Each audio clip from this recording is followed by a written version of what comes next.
I, Mayor Matt Girding, called the April 6, 2026 City Council meeting for the City of Somersworth to order. City Clerk, will you please call the roll? Councillor McNair. Oh, forgot to gavel. Here. Sorry. No, that's my fault. Vincent.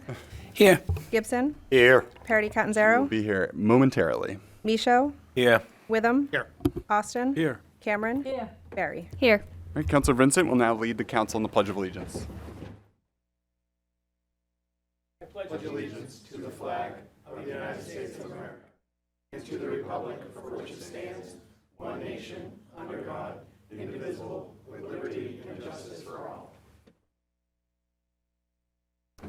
Thank you. Next on the agenda is the recognition of our Indigenous people, our Native ancestral Americans. This meeting takes place on Indokina, which is the unceded traditional ancestral homeland of the Abenaki, Pennacook, and Wabanaki peoples past and present. We acknowledge and honor with gratitude the land, waterways, living beings, and the Alnabuk, the people who have stewarded Indokina throughout the generations. Item 4 on our agenda are presentations. Tonight we have 2 presentations on our 2026-2027 city budget, one from our city manager, David Moore, and then another from our school's superintendent, John Shea. At this time, if you're all ready, I will pass it over to city manager, David Moore.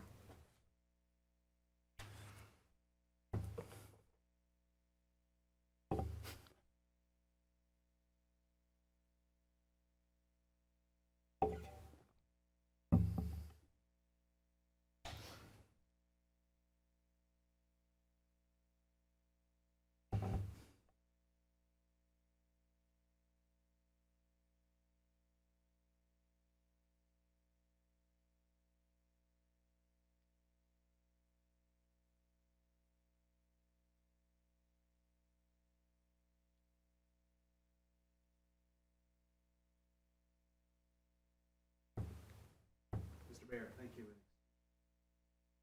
No problem. Microphone You're still new. Don't worry. Thank you, Mr. Mayor, members of the City Council. Thank you for your patience with the slow start. I have a simplified presentation from your earlier budget presentations that you have seen throughout your process. And then we have the school led by Superintendent Shea and Business Administrator Kraus, who are going to provide a background into the school budget. This is all in preparation for your public hearing later in the evening. This evening, potentially, represents the culmination in your budget process for this year. We started out earlier in March with an introduction to the budget overall. We went through a series of workshops, including with each of your department heads. We had a joint work session with the school board, and then we had an evening with the community service agencies, and which brings us here to this evening. The basics for the budget at a very high level is that this year's budget is compliant with the tax cap. It is approximately $57,600,000 budget, and that's an increase over last year of about 3.86% in total. That translates into a tax rate that is estimated to be about $19.98. That's a 71-cent increase over last year, and that's a 3.68% increase on the rate. We estimate that the dollar change for an average home based on this budget would be $284 in total. That's on a home of about $400,000. This is the total budget together between the school, the county, and the municipal. And the budget that was presented through your early stages of your workshops included the city manager's proposed budget. Since that time, there have been no discussions or changes to that proposed budget. So that story, those statistics that I've read at the top here are the same that you heard on March 16th.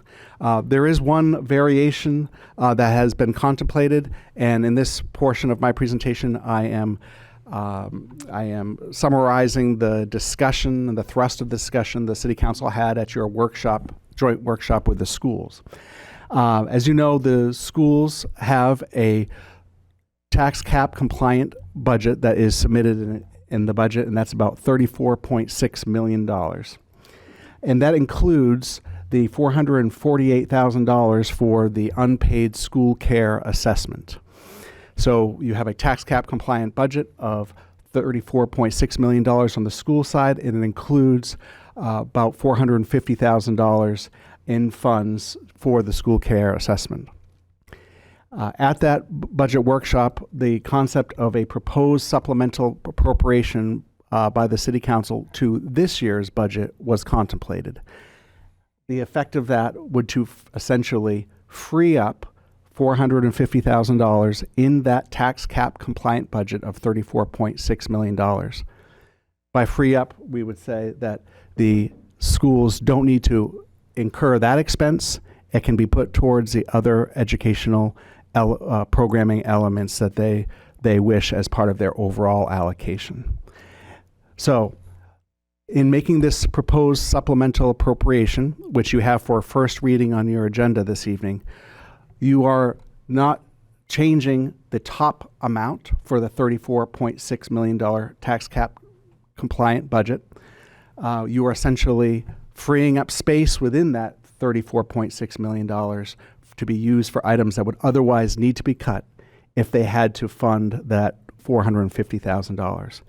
And the concept you put out there in your City Council work session was that the City Council, beginning with first reading tonight, would move forward with a supplemental appropriation in that amount, thereby precluding the schools from needing to move forward in the way that was planned.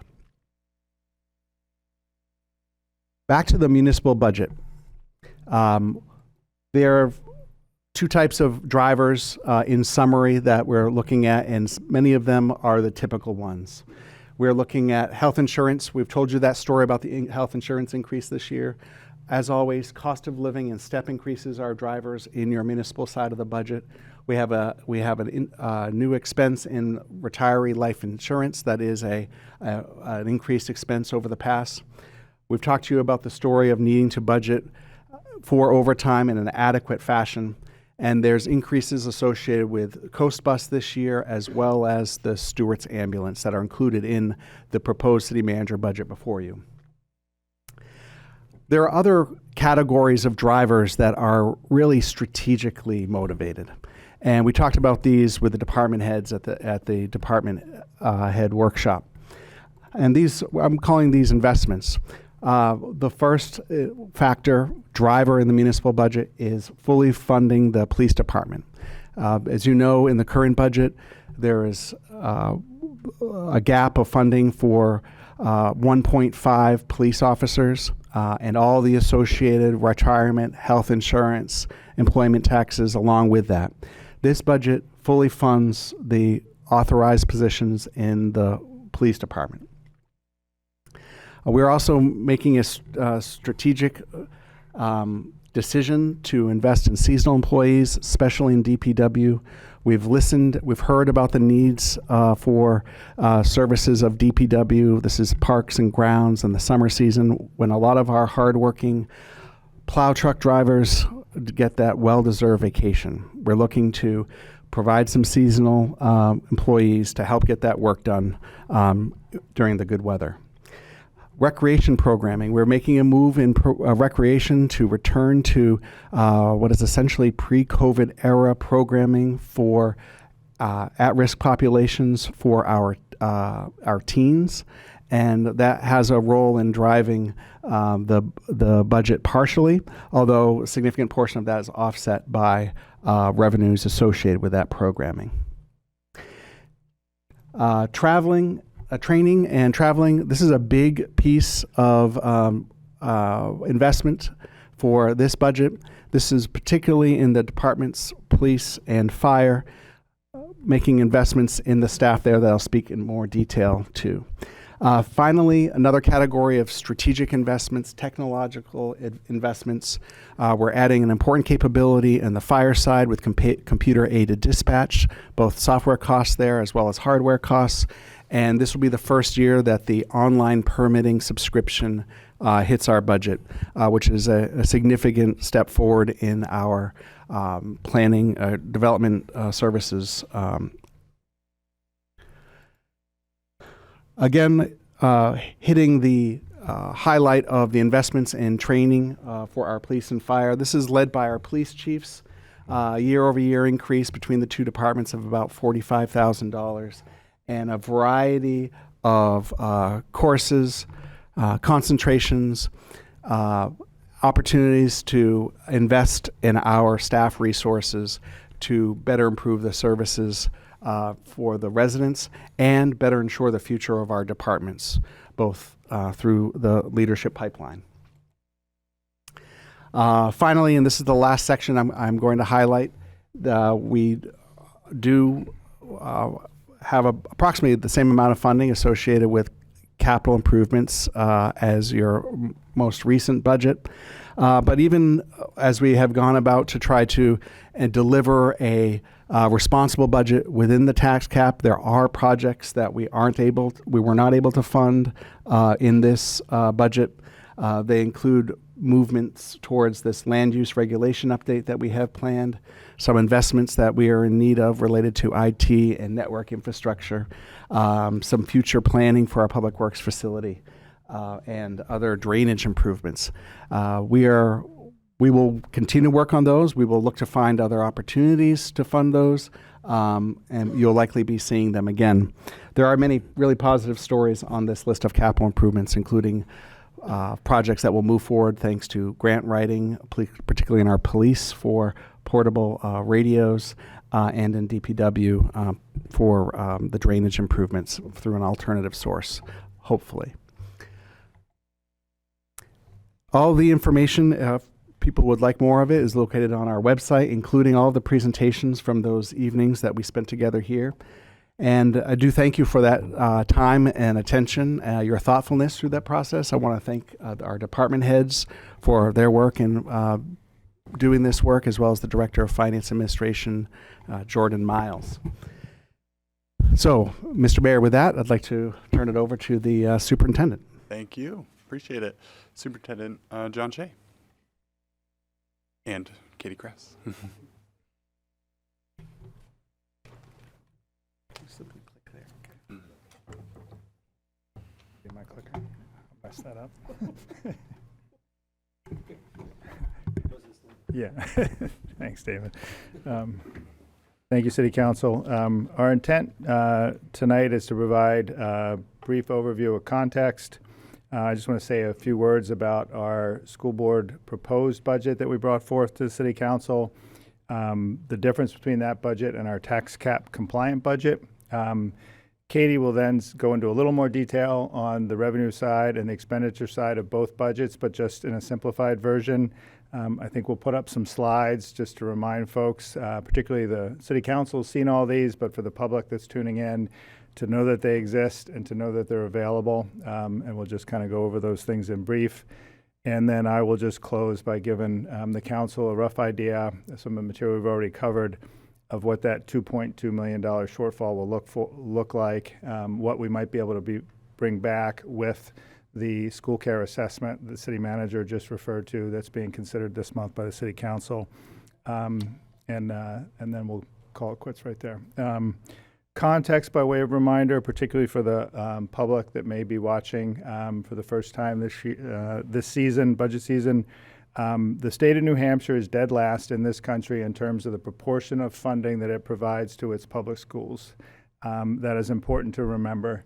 And although property-rich communities are annoyed by this and get through it, communities that aren't as property-rich are hurt significantly by this. And that's the world that we live in. And we're also at a time when the federal government and the federal government's role in education, a smaller piece of the puzzle, but an important one, is also at jeopardy. 10 years ago, a lot of what's happening would have easily been understood as efforts to force change and restructuring and rethinking.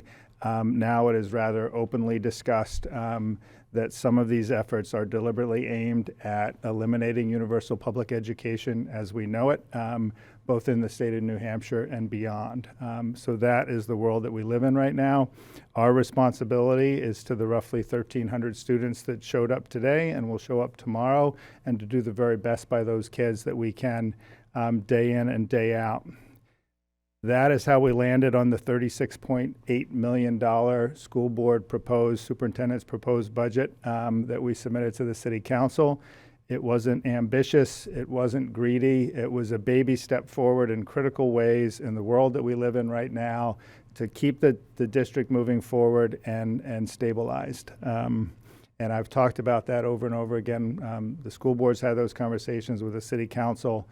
We're in a place where we just can't keep coming back saying we need a little bit more, we need a lot more, we need a little bit more in the environment that we're in. But we have said, if you can help us stabilize the district this year as we work aggressively on a strategic plan and the mayor's commission to reimagine and redesign all that we do, not another year out, but just give us one more year of stabilization. We need to rethink everything and aggressively look at doing things differently, because we don't think the context that we're operating within is going to change. Not anytime soon, maybe not at all. But we see hope for really kind of getting through this in a powerful way. But our hope is that we can have a good funded school district next year. And Katie and I, the school board, will not come before you next year saying, once again, just help us out one more time. We have to have a new plan. This is not working. But falling off a cliff and trying to restructure things doesn't work either. Stabilizing things and then working on restructuring things is what we're hoping for. So we submitted a $36.8 million budget that we think is rational, fair, and what we truly need to have a good year next year. We submitted a tax cap compliant budget as required, which is $34.6 million. And there's a $2.2 million difference between the two. The school care assessment appropriation, which would be a huge help, would take a close to $450,000 bite out of that $2.2 million. I would speculate that we probably need to take a slightly larger bite out of that $2.2 million shortfall to have a stabilized year next year. And I recognize those resources just may not be there, but I have an obligation on behalf of our school board and our school district just to at least tell you that's where we are, so you can go into that process. And that'll be the where we finish off with what those cuts look like. So Katie's going to give you a little bit more information on both the proposed and the tax cap compliant budget, and make sure that folks in the community know where those resources are if they're coming in now and want more detail. Katie.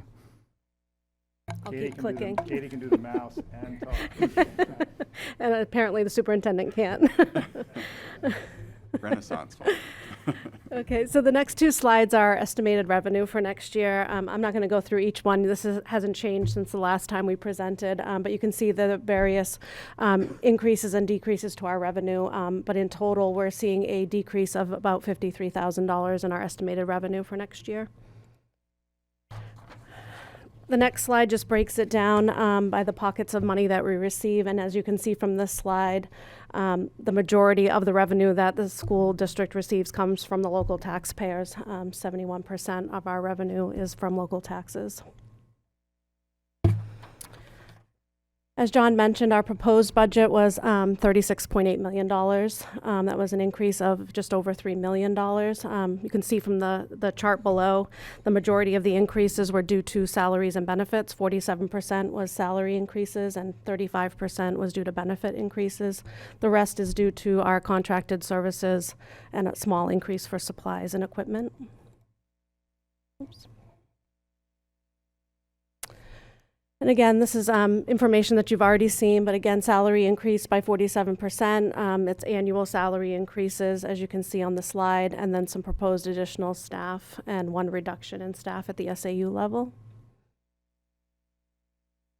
Benefits, 35% increase. The majority of that is due to the $448,000 school care assessment. The rest is regular annual increases for our health insurance, dental, FICA, payroll taxes, New Hampshire retirement.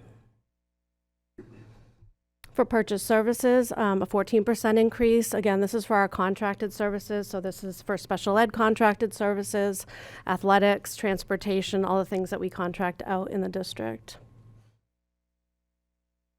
For supplies, print media, and software, there was a 1% increase. The building level each submitted modest increases for supplies.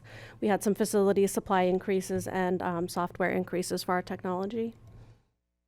Equipment was a 3% increase. We built in some facilities projects. As you can see there, Maplewood Intercom phone repairs, middle and high school gym floor refinishing, a CTC hot water heater and pump replacement, and a maintenance truck. And then we have a battery backup project for our technology. And then in other, there was a reduction in our debt service for next year, and then an increase for dues for NEASC, which is our accreditation at the high school. This is just a summary, again, showing our total proposed expenditure increase was a little over $3 million. We had a decrease in revenue of $53,000 for a total net budget increase of $3,056,000. And as the superintendent mentioned, we also submitted a tax cap compliant budget, which came in at $34.6 million, which was an increase of $822,938. And in order to meet the tax cap compliant budget, $2.1 million had to be reduced in order to get to that number. So on the next slide, the superintendent will go over the budget reductions that make up that $2.2 million. Sorry for the small font. Thank you, Katie. I'll just quickly run. I know it's hard to read, but I'll just tell you where we stand. Run through this quickly. We did it at the budget workshop as well. We know that we are not getting our proposed budget. That's just not realistic, and that's the realities of the world that we live in. But if I go through this and recognizing that we may be able to get the $448,000 in the school care appropriation that helps us with this $2.2 million, administrative team and the district team have worked together, and with the school board and our budget committee meetings. I think where we are right now is that the proposed additional high school teaching position, this is just top to bottom. Some of you may have this in front of you. We recognize that's not happening. That will remain on the cut list. The proposed additional Idlehurst teacher, critical in the early years to have good class size. We recognize that's not happening. That will remain in the cut list. 2 additional special education case managers. We want to keep one in the budget, and we would like to add a second, but we recognize that's probably not going to happen. We have a significant special education population, and it's necessary. Proposed additional ESOL teacher, that's English for speakers of other languages. We have to have this position, and we're not getting it this year. So it will remain on hold for another year. We're looking at cutting 3 existing middle school teaching positions. I think 2 of those are going to have to remain on the cut list. We're hoping to bring 1 back. Media specialist position that also does a lot of other things within the high school and has a ripple effect across the district. We're hoping to get that off the cut list. The CTC program and 1 CTC teacher, this remains in limbo. There's a good possibility this would be a real cut, and there's a hope that we might be able to bring it back. But I don't think that happens with $450,000 in additional resources. The 7 paraprofessional positions listed here, as we mentioned at the budget workshop, we have already decided to accept and absorb this as a cut. These won't actually be human beings, but it's us scaling back in terms of number of paraprofessionals that we need. The reality is they play a critical role. They do quality, terrific work, but it is simply very difficult. It'd be like trying to find 5 Latin teachers. There just aren't that many of them on the planet. We're able to fill paraeducator spots to a point, and then it gets tricky. So we want to think creatively and differently about this one. 1.5 full-time equivalents in custodial positions. This great team, we would like to take half of this cut off the list and figure out how to make that work in terms of hours. I don't know if we can take half of these cuts off the list simply with the school care assessment. A current elementary teaching position, probably at Maplewood, we would like to pull off the cut list, but it is in limbo as to whether or not we can do that or not. A high school teaching position will remain on the cut list under any scenario here. And the team of administrative assistants that support the middle school, the high school, and the CTC, potentially reducing this number by 1. We would like to get this off the cut list, and I'm hopeful we might be able to do that with the 450, but I'm not sure. I don't believe there's a scenario where the social worker, contracted social worker position comes back. I do not believe it makes it this year, even with funding beyond the school care assessment appropriation. And then basically everything beyond the PD planning and summer work, which we've had that conversation already, as difficult as it is to spend money on planning and summer work in a math curriculum, we have to spend money on planning and summer work in a math curriculum, or we're going to keep more personnel and we're all going to go down together. So this is part of righting the ship and required. And then basically everything below that line is a cut. There's not a scenario where we imagine any of that coming off of the cut list. I am deeply appreciative, as is the school board, your business administrator, your whole team, that there are no answers here. You have a fire department, a police department, municipal services, DPW, and the taxpayers to have in mind.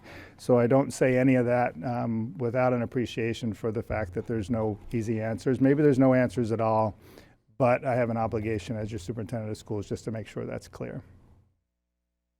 Thank All right. you. Thank you so much. I really appreciate the presentations this evening. All right, that brings us to item 5 on our agenda, which are any scheduled public hearings. Tonight we have 2 public hearings. First up, I will open the public hearing on Ordinance 8-26, which is the fiscal year 2026-2027 budget. Is there anyone here who wishes to speak? I will invite you up. However, though I am not normally so strict about time, seeing that there's a large number of you, I will be having a 5-minute timer on my phone. So if you hear it go off, unfortunately your time will have ended. That is consistent with our normal procedures with our comments by visitors section. So is there anyone wishing to speak to the fiscal year 2026-2027 budget? If there are, please come on up. Anybody? Okay, we will move on. All right, seeing no one, I will close the public hearing on Ordinance 8-26, fiscal year 2026-2027 budget.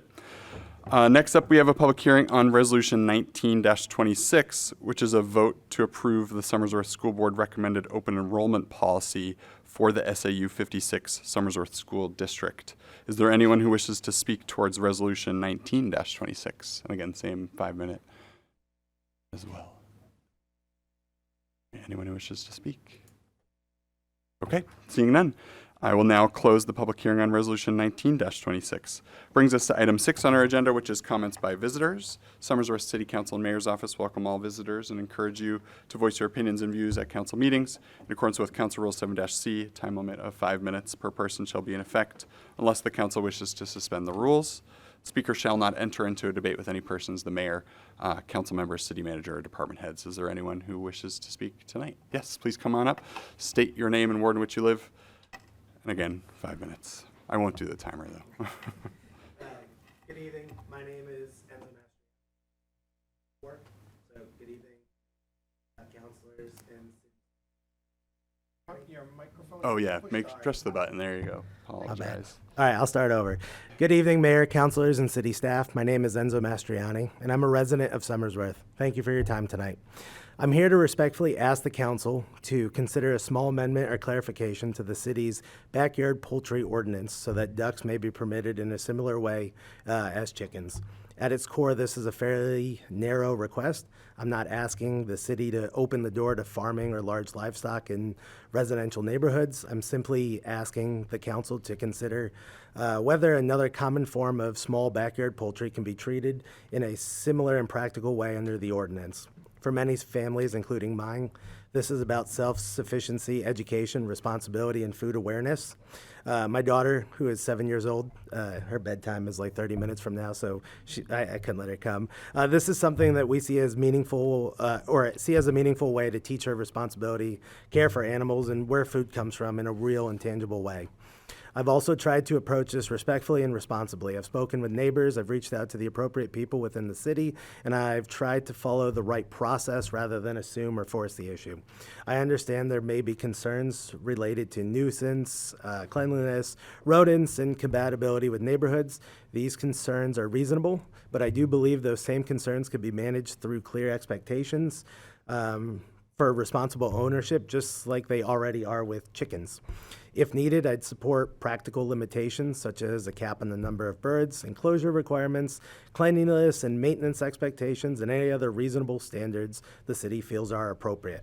My hope is simply that this can be viewed as a modest, common sense adjustment rather than a major policy issue. I appreciate the council's time and consideration. I'd welcome any next steps needed to move this discussion forwards. Thank you very much. And are there any questions? Thank you. Unfortunately, we can't go back and forth, but I do appreciate the comments. Thank you. Thank you. Yeah. Are there any other public comments this evening? Any other? Yes, thank you. If you could state your name and the ward in which you live.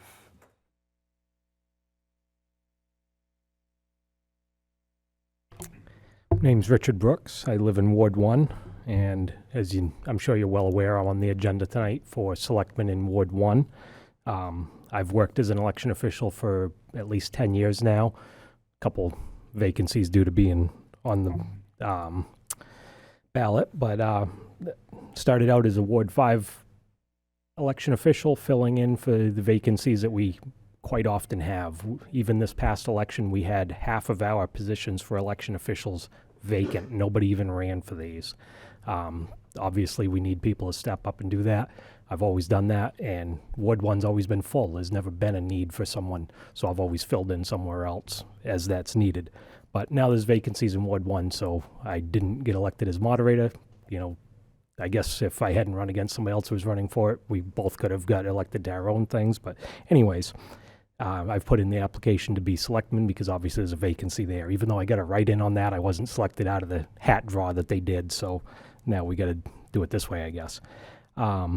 I'd also like to point out that, you know, the fact that we have half of those positions unfilled, I think people are just unfamiliar with the fact that these are needed to be applied for and elected to. And if we found a way to post that up on the city website, Channel 22, just like you do with the city council and school board, they're all elected positions, I think it would help get that knowledge of that position out there so that people are aware of these positions, and maybe they'll see the vacancy on the board or on the website and say, hey, maybe I could run for that. I mean, honestly, it's 1 day a year, 2 days a year if it's a primary. It's really simple work to do. Unless you're moderator, you got to know a lot more rules, which hopefully I'll get elected to that next time. But anyways, just I've learned to not take appointments for granted, so I just want to make myself be here present, and if you have questions, feel free to ask.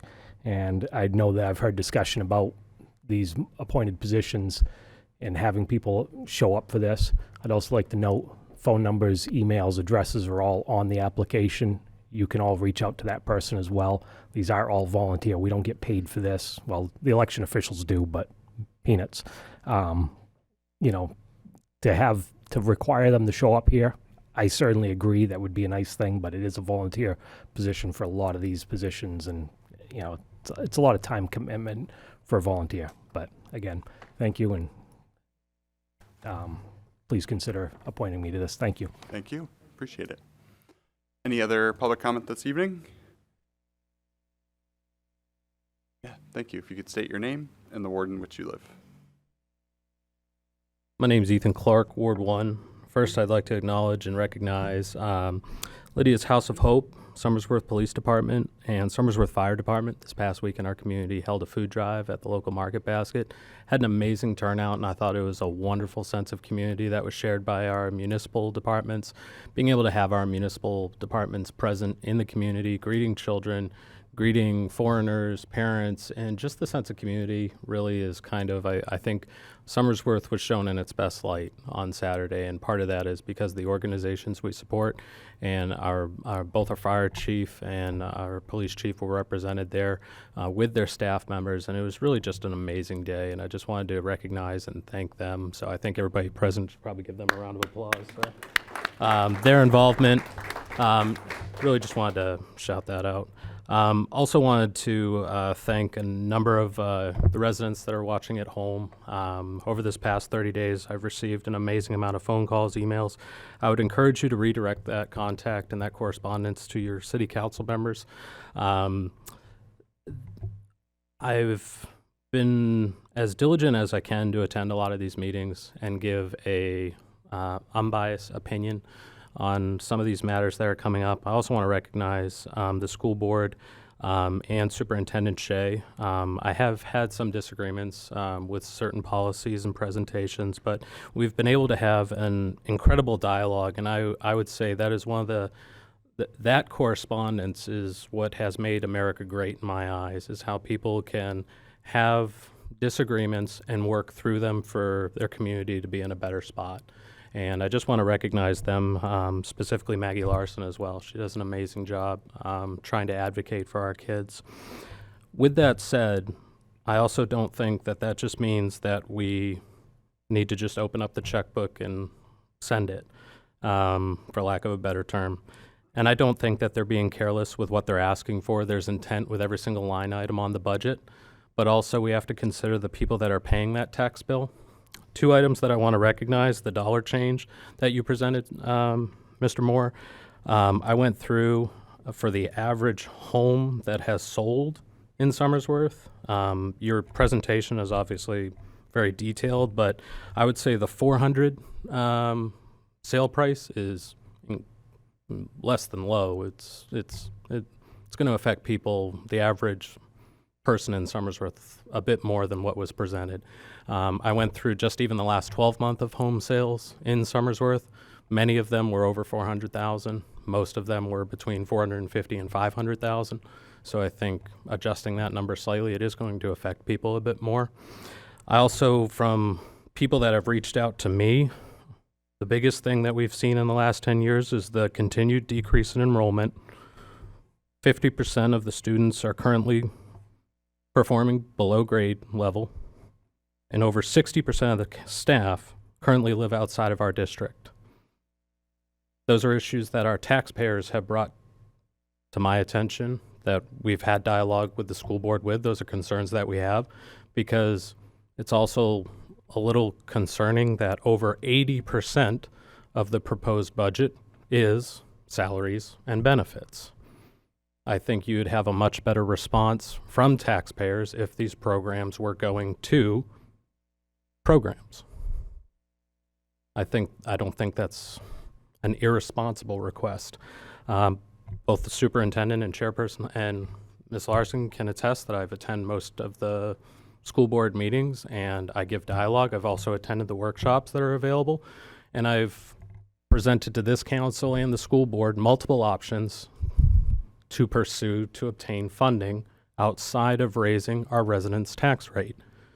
To date, not a single one of the items that I've presented have been brought in front of this council, put in for a motion, or in the school board. As a resident, I do believe that as elected officials, you have an obligation to pursue every avenue to obtain funding before taxing us. I don't think that's unreasonable.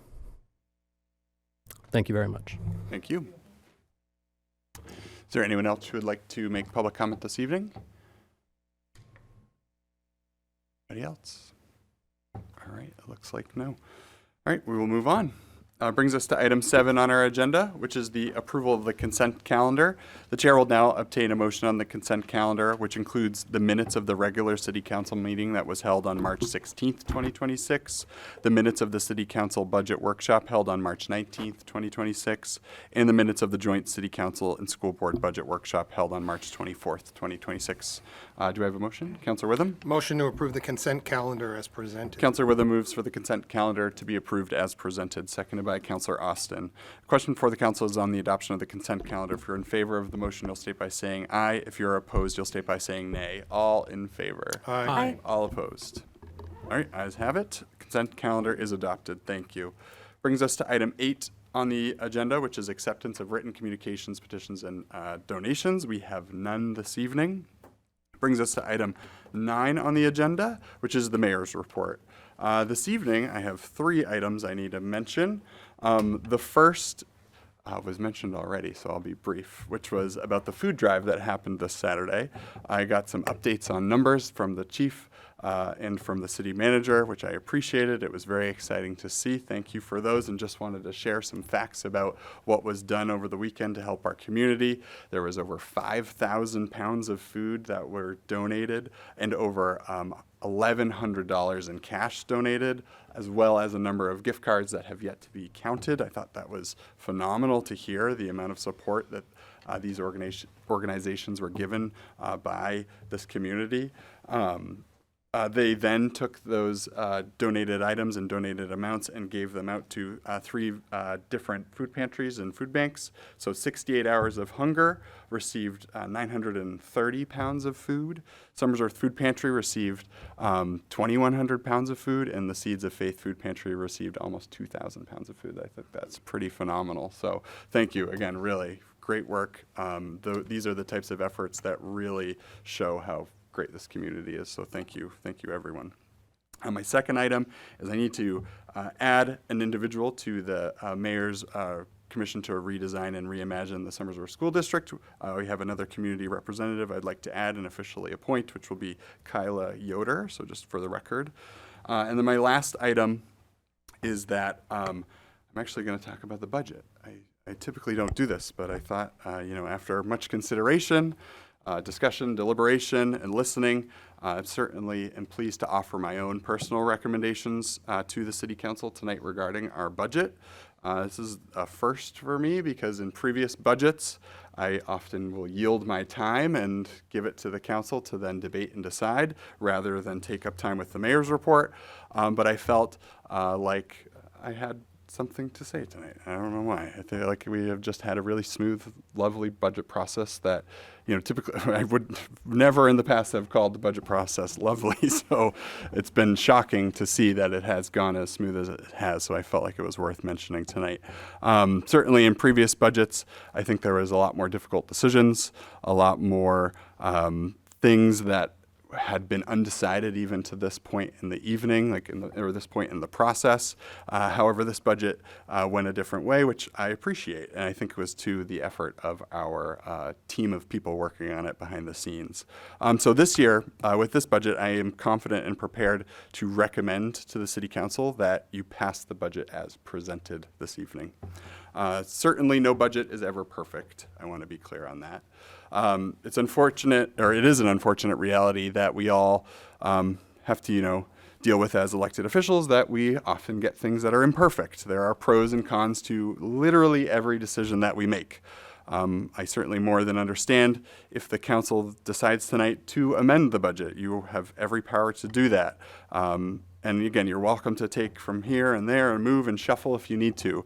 But tonight, I'm not sure I see value in some of the small tweaks that we've done in the past. I think I'd rather have from this council a resounding vote in confidence of the work of our city manager, our finance director, our superintendent, our business administrators, and all the department heads who have put effort into making this budget as quality as it is.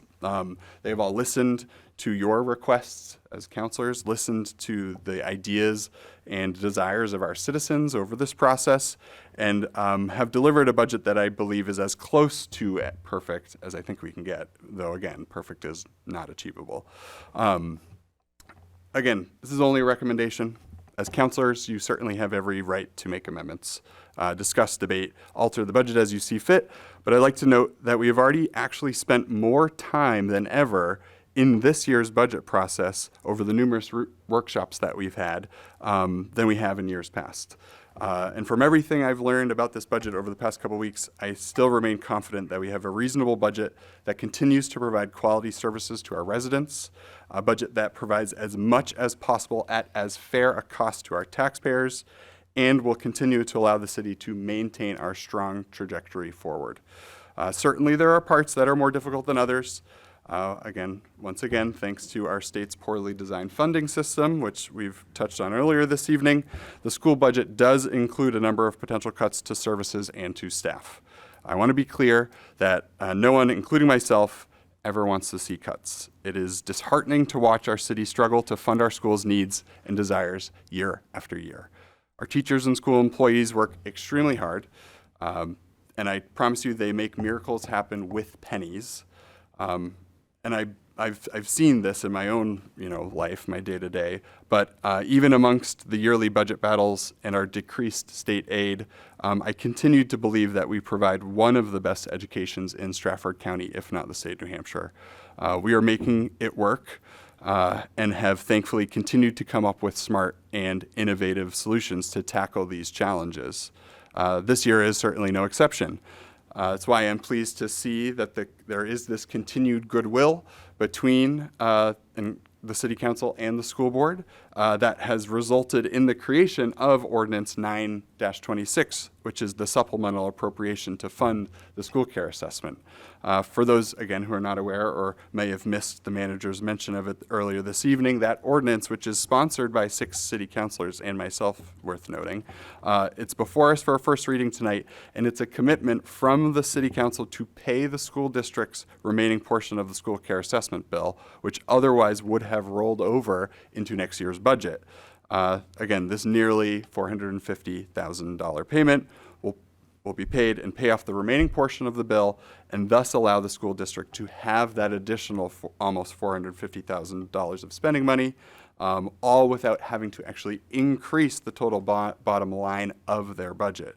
Smart, it's a generous solution, and I am happy to see that we have our 6 councilors supporting this in what is otherwise a difficult budget year. So again, to be clear, however, the supplemental appropriation does not certainly fill all of the gaps that the school board has requested in their budget. It is likely that some decisions will certainly still need to be made that are difficult, but I will say this almost $500,000 in additional funds will help close some of these gaps, as we heard earlier. It's a really big step forward to once again meeting the school board somewhere in the middle. We've done this for a few years now. This year is no exception. And again, I think it's a pretty big gesture from the City Council to once again reaffirm that we support our schools. Again, difficult decisions are part of every budget. The strength of this budget lies, I think, in its fiscal responsibility. Costs are rising rapidly across New Hampshire and this country. It's becoming increasingly more difficult to live. But thankfully, as presented, this budget represents what I would call a modest increase. Again, as presented, it's under our tax cap. It would increase our tax rate by only an estimated 71 cents. And again, this budget growth reflects about a 3.68 increase, which is fairly consistent with inflation. It also reflects, again, an increase on our average home of about $284 in the year on their tax bill. So, a relatively small annual increase for our taxpayers that we will see certainly allows us to continue to make next steps and big steps forward for this city. So I appreciate the taxpayers who continually step up and support the city through their tax bill. Certainly it's worth mentioning that I am aware that increases of any kind can be difficult for our taxpayers. With this in mind, I have asked our Finance Committee to once again examine our city's tax exemption requirements, particularly for our elderly residents who happen to be on a fixed income, so that they can continue to be further protected over time. So again, forever grateful for the hard work of everyone who worked on developing this budget. Thank you, City Manager David Moore. Thank you, Finance Director Jordan Miles. Thank you, Superintendent Shea, and our Business Administrator Katie Krause, and all of the department heads. The city is very, very fortunate to have all of you with us. I think our staff are kind of our best asset, if you will. And you really are a truly phenomenal team, so thank you. I'd also like to thank the City Council and the school boards for your hard work during this budget season. Again, as I mentioned, we put more hours in than ever before, I think, but I think it shows. And I believe that your dedication and hard work made this, honestly, the smoothest budget season that I've had of my tenure. So thank you all. So again, lucky to know that even though we have some difficult decisions before us, that these 9 counselors sitting beside me always have the best interest for the city and for every citizen. And I trust in your judgment this evening and wish you luck as we begin this process. Thank you. All right, that brings us to item 10 on our agenda, which is the city manager's report. City Manager Moore, you are recognized. Thank you very much, Mr. Mayor. You're welcome.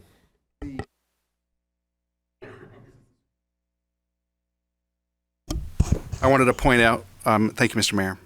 I wanted to point out, since the superintendent is still here, that if the city council this evening had a question regarding 1926, the recommended open enrollment policy, somewhat unusually, while there is a second reading before you tonight, there is no vote scheduled, and that is because of the particular detail of this RSA under which this open enrollment policy has been crafted and adopted. There's a specific amount of time that must pass before you have a public hearing and a vote, and the earliest you could vote is May 4th. But I would recognize that the superintendent here is here if there are any of the questions that come up as you move forward this evening. I also wanted to provide this opportunity to advise that we do have the first reading for the supplemental appropriation here for school care for the $448,000. That would be funded through fund balance as the ordinance states, and the second reading for that would be at your next meeting in a public hearing as is required under your rules. And if you have questions related to those details, I'm also happy to be of assistance. Under city manager items requiring action this evening, there are two. One is the acceptance of a grant for our emergency planning. This is grant received by the fire department for the update to our local emergency operations plan. We're very fortunate to be able to leverage these funds for these emergency planning efforts, and the fire department has done a wonderful job securing that for us. To ensure that we are up to date with our plans and able to recoup monies in the event of disaster. Also under my name tonight is a request for authorization for me to enter into a contract for a sanitary sewer collection, cleaning, and inspection services contract. As you know from my city manager report, we are recommending that we move forward with this contract sooner rather than later. This is recommended to be granted on a sole source basis. However, it is not without a lack of competitive pricing. As explained in the memo, this is utilizing competitive pricing for a municipal bid program. This one happens to be in Texas. We're very familiar with the firm Vortex Services, who has done exceptional work here in the city.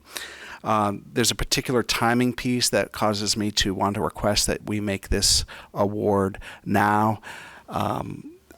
In this manner, this work is particularly well suited to being done before the leaves pop out. In the coming weeks, we are prepared to do that. And a particular segment of this sewer trunk line that is going to be cleaned and inspected is also in the vicinity of work being done associated with 200 Main Street and the sewer line that lies along the river in essentially the backyard of that property. And due to the construction at that site, this work is well timed to take place now, a benefit both to the city in terms of the ease of access and construction, and a help to the 200 Main Street property owner currently under construction. There are a few updates under informational items in my manager's report to you this evening, including the plaza work. With the weather improving, we expect to be able to really very shortly here see the painters out at the plaza. This is a continuation of a series of improvements to the plaza, the landscaping, the associated work around the building that will pick up here in the spring. So imminently, and you saw in my report, the attachment of a communication to the property owners to make them aware. There's some coordination with them on sign removal, takedown, replacement that we will be doing. So hopefully that will go very smoothly, and we appreciate their cooperation. Included in your packet is a link to the updated vacancies for all of our boards and commissions. And I also brought attention in your packet to the new content on the website, which is related to the election officials' terms and openings. This was a great suggestion we received from a member of the public, Executive Assistant Hannah Campbell, working with our city clerk. We're able to create a section on the elections portion of our website in order to bring some attention to these roles, appointed and elected, that help facilitate smooth and orderly elections year after year here in Somersworth. There are openings; those do need to be filled, and we hope to bring some attention through that website. And we trust members of the public will share that resource with people who may be interested in serving. Finally, there's a senior picnic coming up that is sponsored by the Police Association, the Somersworth Housing Authority, and the Somersworth Recreation Department. This is for the annual senior picnic on Wednesday, April 22nd from 11 a.m. to 1 p.m. And there's the opportunity to RSVP there, which is important, via online, or if people can call in, we're happy to accommodate them that way as well. That would conclude my city manager report. Thank you, Mayor. Thank you. All right, brings us to item 11, which is reports of standing committees, special committees, and city officers. First up, we have the Finance Committee Chair with them. Do you have a report? Meeting is percolating, nothing set in stone yet, and on the agenda will be a review of elderly tax exemption, and we'll also roll into that veterans tax exemption for examination. Much appreciated. Thank you. Next is Government Operations Committee Chair Michoud. No report this evening, Your Honor. Perfect. Thank you. Next is Economic Development Committee Chair Parity Catanzaro. No report tonight. Thank you. Public Safety Committee Chair Vincent. Thank you, Your Honor. There's no report. However, there is a meeting coming up shortly. Great. Thank you. Next is Public Works and the Environment Committee Chair Witham. Yes, working with the city manager to schedule a meeting a week from tomorrow, which is the 14th of April, late in the afternoon. So committee members, Hannah Campbell should be reaching out to you to make those arrangements. Great. Thank you. And lastly, Recreation Committee Chair Cameron. No report, Your Honor. All right. Thank you. Are there any reports of special committees? Councilor Austin? Thank you, Your Honor. I attended a school board meeting on Tuesday, March 31st. Items of note, the business manager reported that the district has received some unanticipated revenue, about $87,000 from one source and another $11,000 from adequacy aid, additional money. So those two items are unanticipated revenue that will be going into the fund, and they're still working on a daily basis to on the appropriations, and that number fluctuates from day to day. So it's not even appropriate to report on where that stands right now, except to know that they're looking at it every single day to try to come up with a way to minimize the expenditures while still maintaining the services they need to provide this year. So a lot of work is going into that. Of note, one of the items that they are struggling with is outstanding debt on school meals that hasn't been paid. For a variety of reasons, every year there seems to be an overdue amount of lunches and breakfasts that aren't paid for at the schools. This year the number's looking to be about $60,000 that's not been paid, that really should have been paid.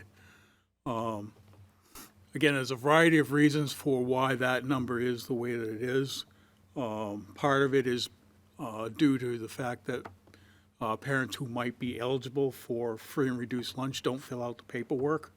I'll make a plea here that if you do qualify, please complete that paperwork. You can get the assistance that you need, and we can get some additional revenue to cover those costs. But the school board needs to work on closing that gap. That bill has to be paid by the end of the year. So even though they've got some unanticipated revenues, a lot of that will be eaten up by that issue. So that's where they stand right now. Thank you. You're on a point of order. Sure. Just a question, if I may. Just thank you. So my question, just for clarification, who owes this money? Is it the people that are getting the services for the food? Is it the state? I've lost you there. Who owes the $60,000? Yes. This is money that should have been paid for lunches every day during the year that hasn't been paid. So the people that are receiving the services. Consuming the meals aren't paying it. That's actually sad. Thank you. All right. Other reports of special committees? Councillor Cameron? Thank you, Your Honor. The Arts and Culture Committee met last Tuesday at 4, and the main focus of our meeting was to discuss the 250th anniversary of America. And in our discussions, we discovered that the Chamber, Councilor McNair, will be doing some things around the city. So what we decided to do is partner with her on what we're going to do. And what we're going to take on is do a house decorating contest around the city. So if you are so inclined, please decorate your houses and enter the contest. We're going to take on decorating downtown, and the Welcome to Somersworth sign downtown will be heavily decorated by Councilor Michaud and myself. And that's kind of where we left it. And hopefully we'll have a lot of fun things planned for the city on July 4th. So keep an ear open. Thank you. Thank you. Appreciate it. Any other reports of special committees? Okay, seeing none, any other reports of city officers? Okay.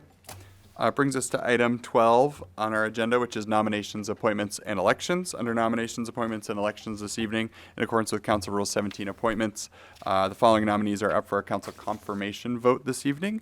We have Suzanne George for appointment as Ward 3 Ward Clerk, with a term to expire following the certified results of the next municipal election. What are the wishes of the council? Yes, Councilor Aston. I'll move the confirmation of Suzanne George for Ward 3 Clerk. Thank you. Councilor Aston makes a motion to move forward the application of Suzanne George for appointment as our Ward 3 Ward Clerk, seconded by Councilor Gibson. Thank you. Motion for the council is to appoint Suzanne George for appointment as Ward 3 Ward Clerk with a term to expire following our certified results at our next municipal election. Discussion? Okay, seeing none. If you're in favor of the nominee, you'll state by saying aye. If you're not, you'll state by saying nay. All in favor? Aye. All opposed? All right, ayes appear to have it. Ayes have it. Nominee is accepted. Under nominations, appointments, and elections, in accordance with Council Rule 17 appointments, the following nominees are being introduced this evening to the council.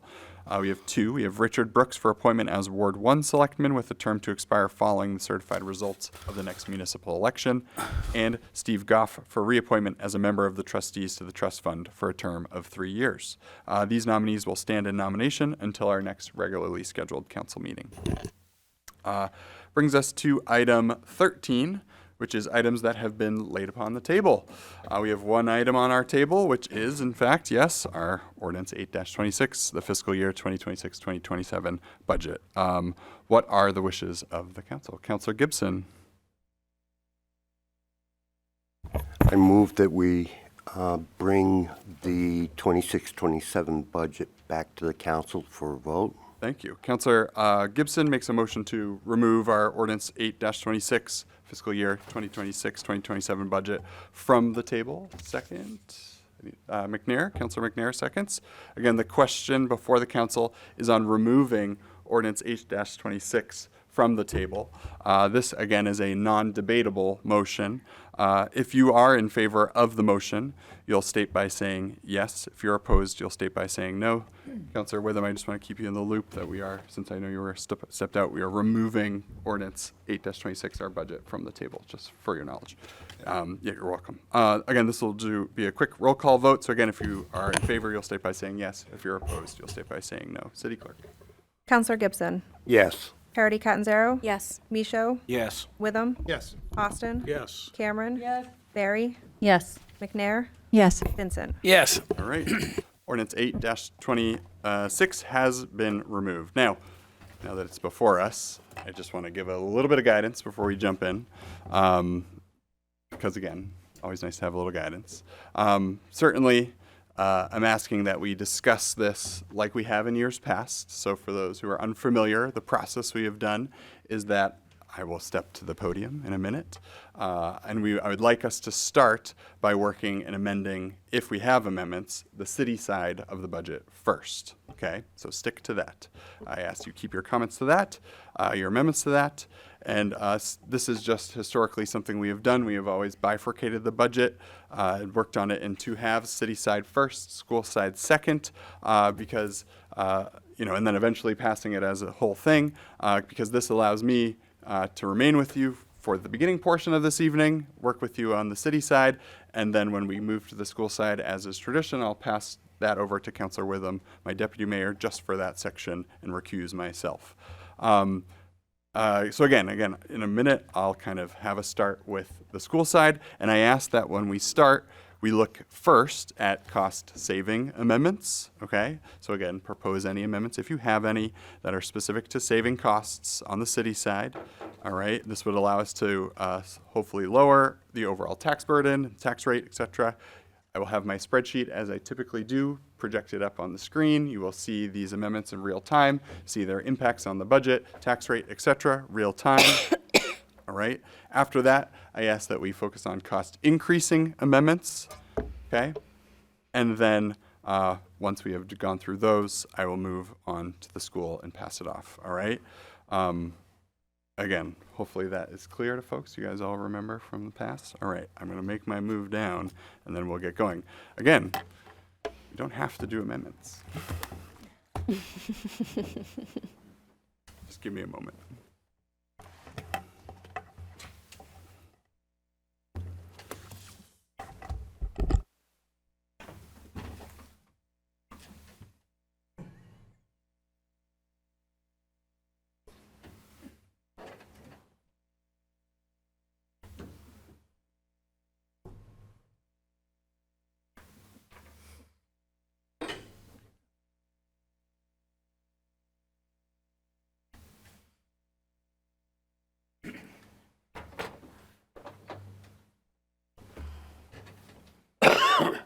Excuse me.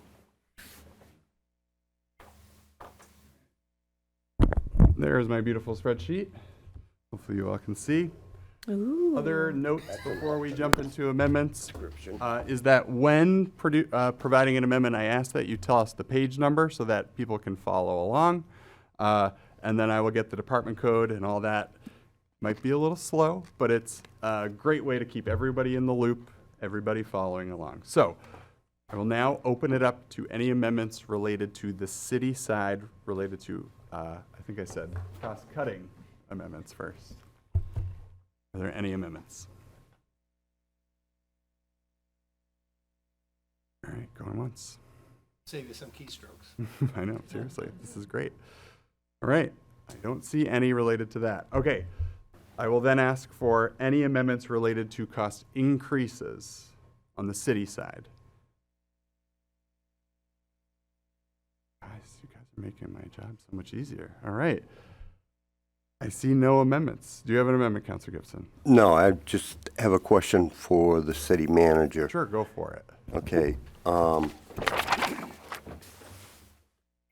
the revenue side of the city budget, I shouldn't say revenue, but funding side, there's approximately $2 million out of cash reserve. Okay. If that were removed, the impact would be approximately what on the tax base? Yeah, City Manager Moore. I'll need a minute to do that accurately, unless Jordan, who popped up. Well, if you give me the Quite number, I could fast. throw it on the spreadsheet too.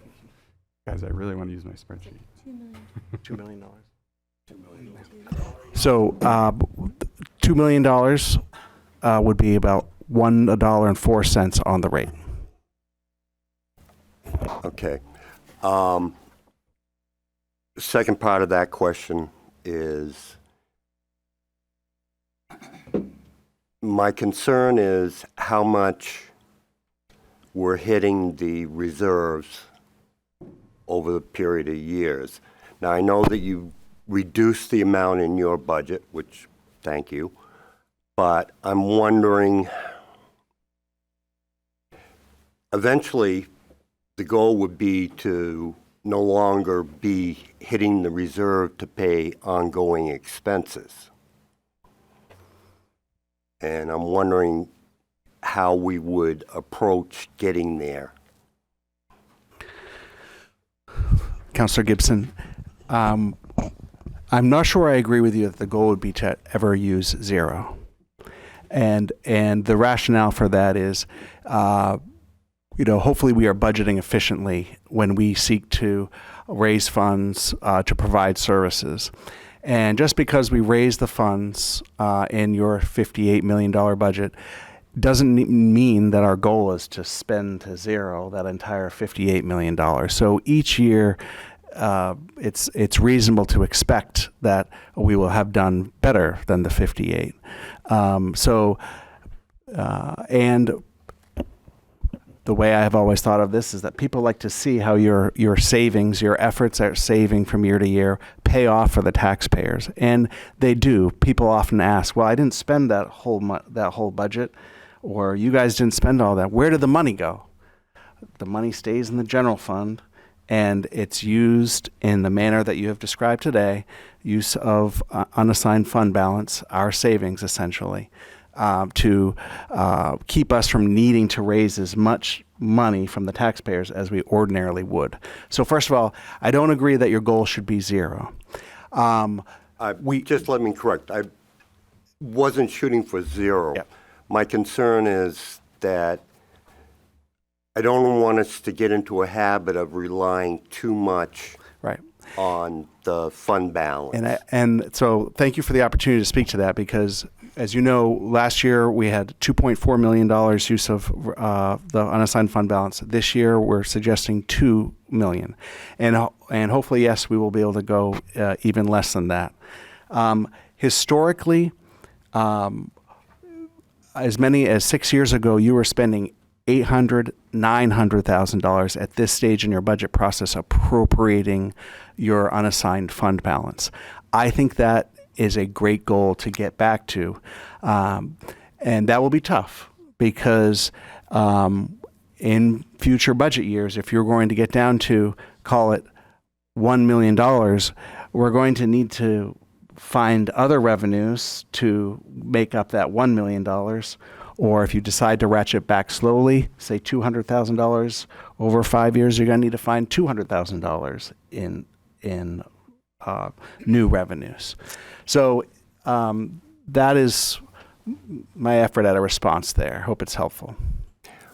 That's what I was really looking for. I mean, I realized that over the years we've had to rely on that because actually it's money that was taxed already and it's just basically going back to the taxpayers.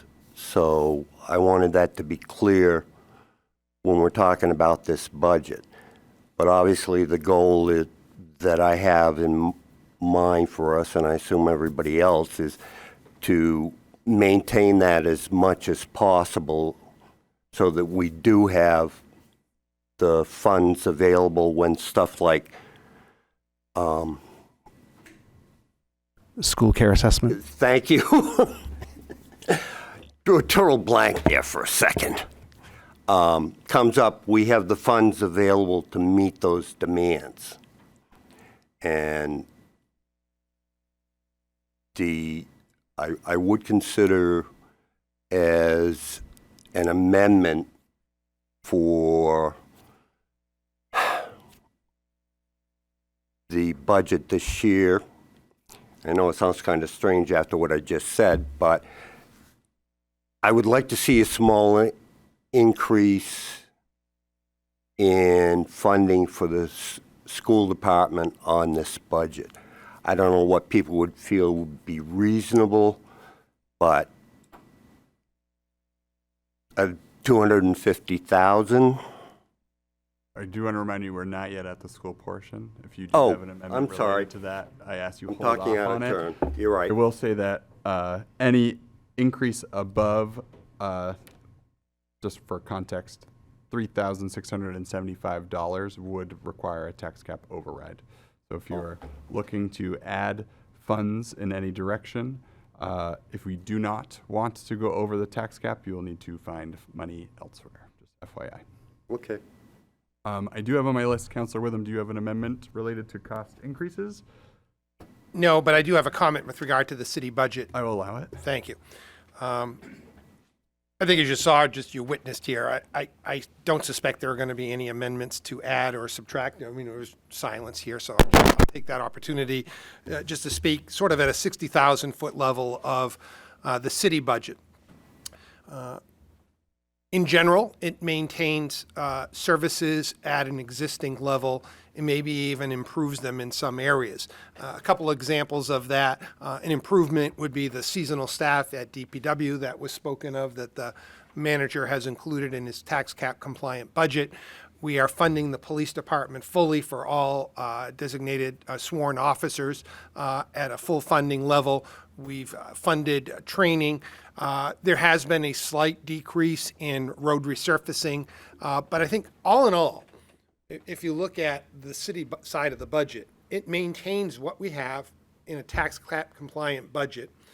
An important strategy in this year's budget, and I applaud the city manager for this, is the ratcheting back of the amount of use of fund balance that Councilor Gibson spoke of.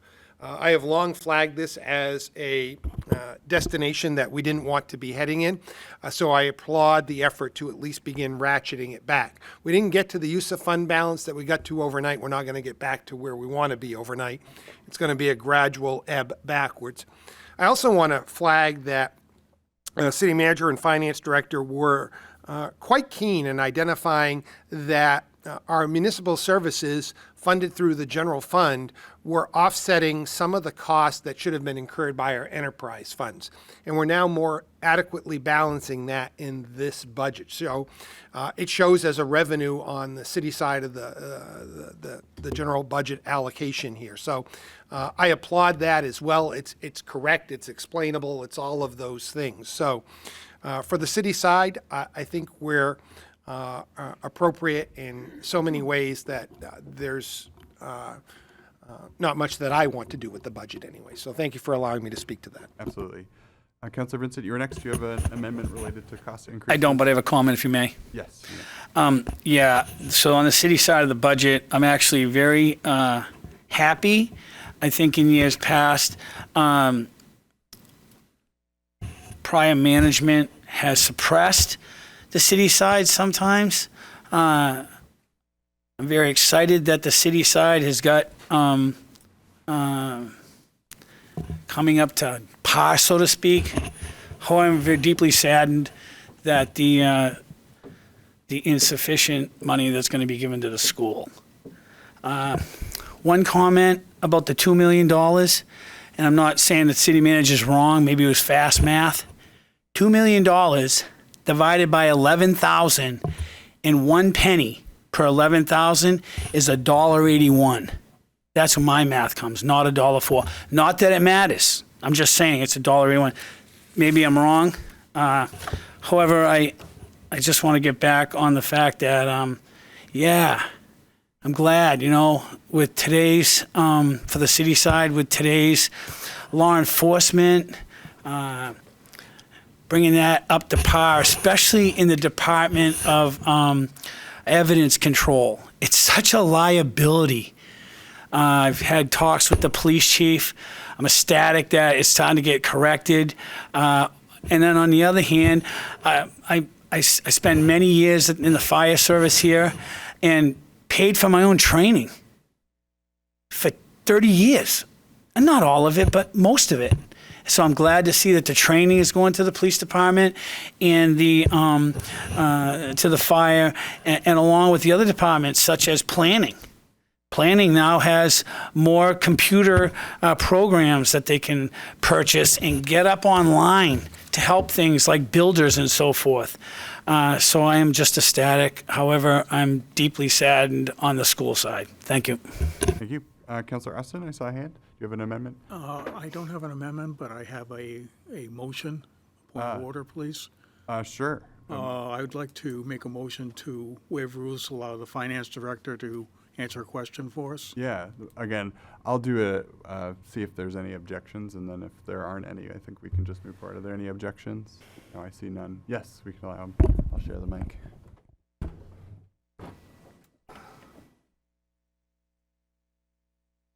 Good evening, everyone. Evening. Many of us have this same question that Councilor Ken here, or Councilor Vincent just referenced.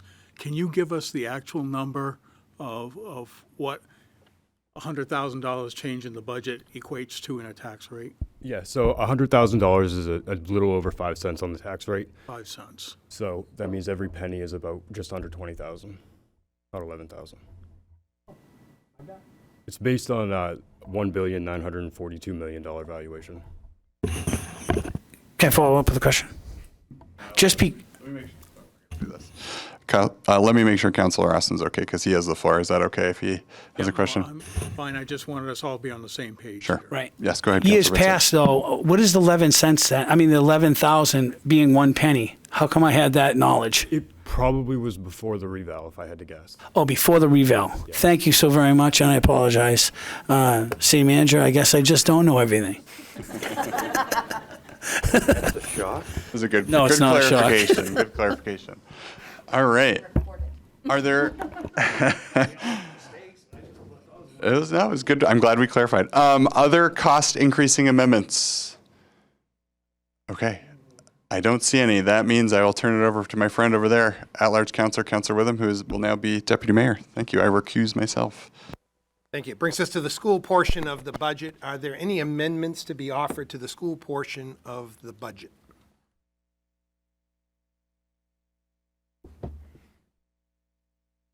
Councilor Parity Catanzaro, you're recognized.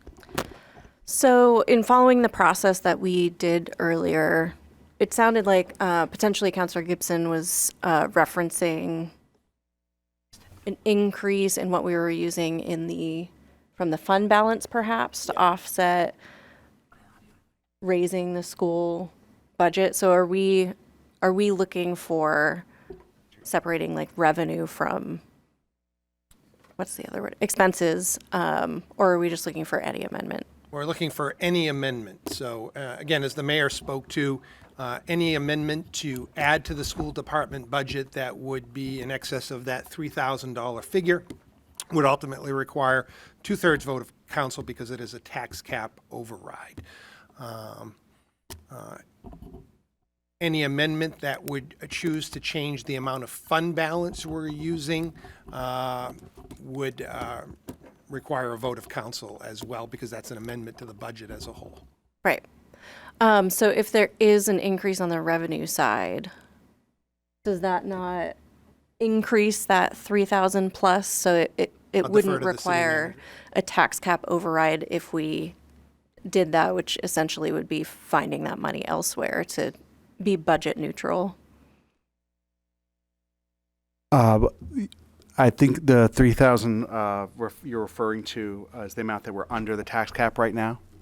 So essentially, you could find an additional $3,600 in expenses, and without offset, needing to find an associated decrease. Is that helpful? So, if you had a $200,000 proposed increase in expenditures, we would need to work to find $197,000 of additional revenue or cuts elsewhere. Yeah, I think we're saying the same thing. I'm just thinking of it in a different order. Like if we increase the revenue side first, perhaps that's why you have us do that side first, so that we then change the number, that threshold that we need to get to the tax cap. If I were to make a suggestion in the circumstance, and I've been impressed since the time I've been here about the knowledge you have about both sides of the budgets and the process you have set up and the keeping track of all of that. Often I can be more helpful if I understand what your goal is. So if you're trying to do something or you're trying to meet a goal, one way we could do this is by letting me know what that is, and I could work with the mayor in this process to try to get you there. Instead of putting the weight on yourselves to find the technical solution and then work backwards. That's what I can offer to try to be helpful. Got it. Thank you.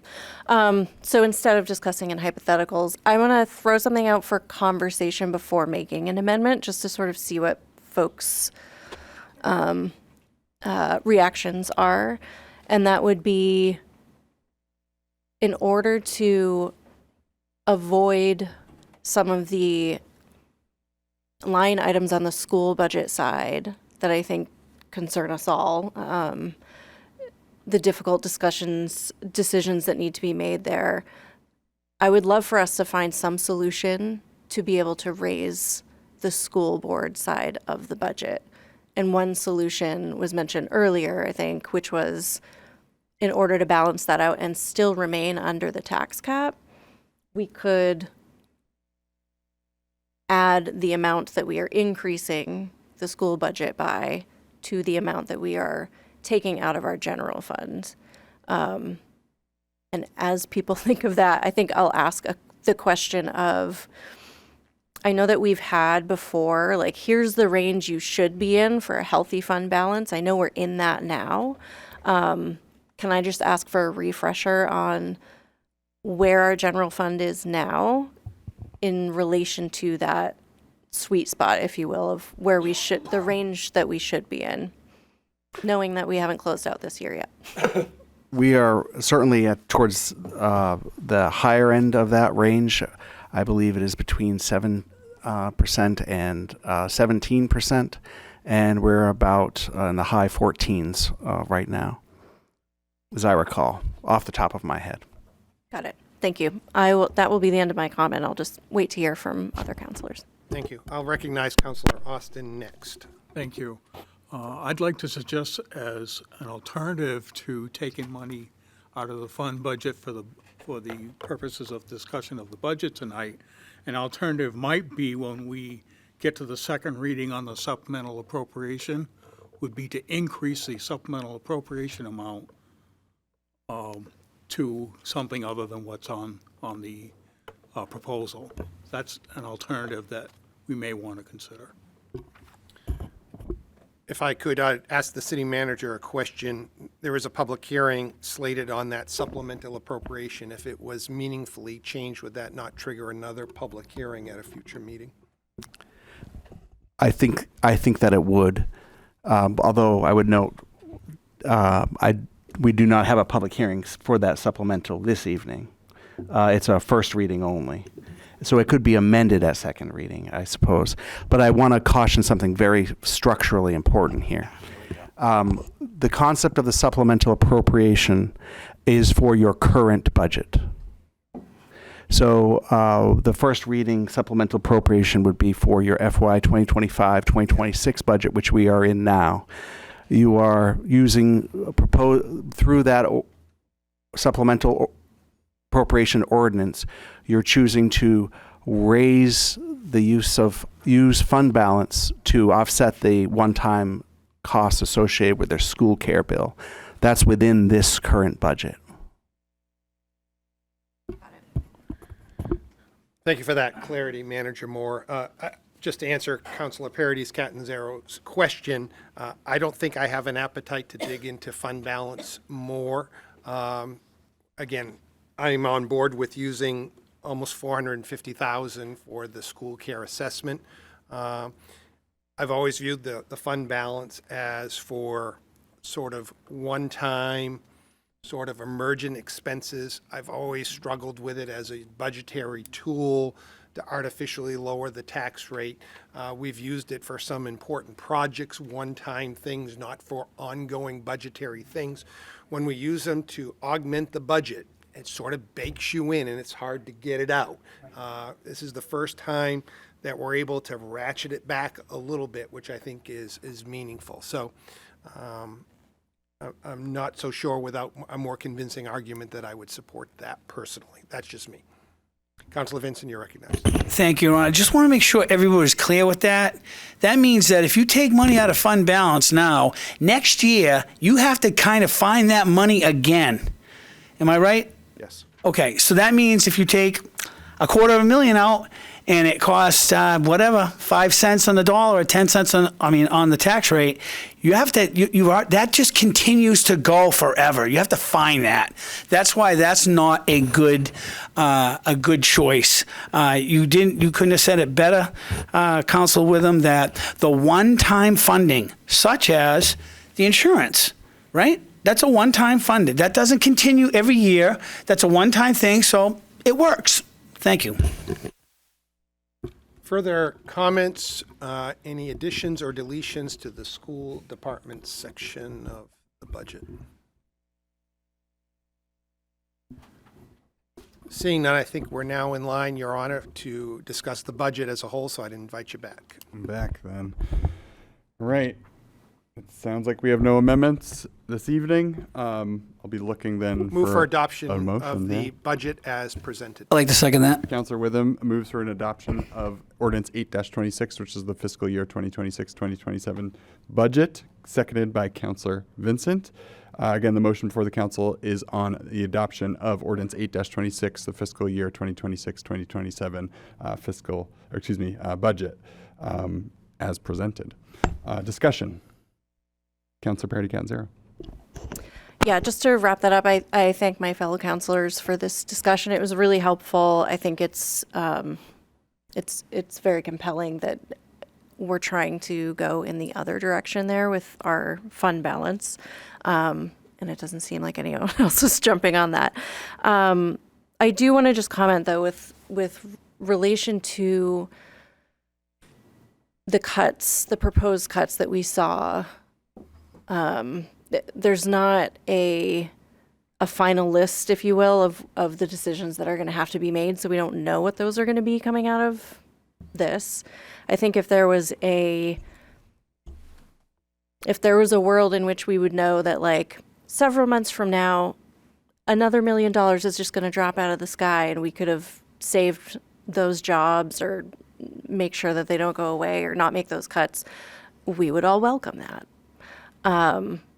That is how, in my view, I look at the money that sometimes comes in back from the state that was unanticipated. And I know there's been some back and forth about whether that should go back to the school or go back to the city. But I just keep that in mind, that if there are creative ways that the school board and the district finds to save money or generate extra income or, other windfalls or unanticipated revenues come in, I'd be in favor of letting them use that to help stem some of these cuts. Thank you. Other discussion, Councilor Berry. So I feel like I've been very kind of quiet because I didn't have, kind of to your mayor's report, any good edits that I could find. I really wish I could come back and say, okay, let's do these capital improvement, that we have the money to do these on our city side. I really, really wish that I could, again, fund everything on the list. Unfortunately, right now, I'm very much in agreement that we don't know if we're going to get money back from the state on the school board side, which I'm very much in agreement that I'm very happy for doing the healthcare amount from our fund balance. Because I look at it as when we've gotten money back, it's gone to that account because they can't hold money. So it's kind of one of those where it goes back in, comes back out for these one-time fees. And, I just wish we could give everybody what they want. But I do agree that we need to keep the ship right as much as we can on our school side, because we can't just abandon students with, just going, nope, we're going to change everything. I think this will get us close. I do hope we're going to get funds from the state at the end of the year that's going to help this. I just can't, on the other end, start looking at other things on the city side to help implement that at this time. So that's kind of where I'm at. Thank you. Other discussion from councilors? Councilor Witham. This is an easy budget mechanically. It's not an easy budget internally for me. A couple of comments with regard to the landscape in which we're operating. I think as many people in the community know, I've led the charge 3 or 4 times to override the tax cap. The climate that we're in right now with the cost of everything going up, the climate is not one that supports such a decision right now.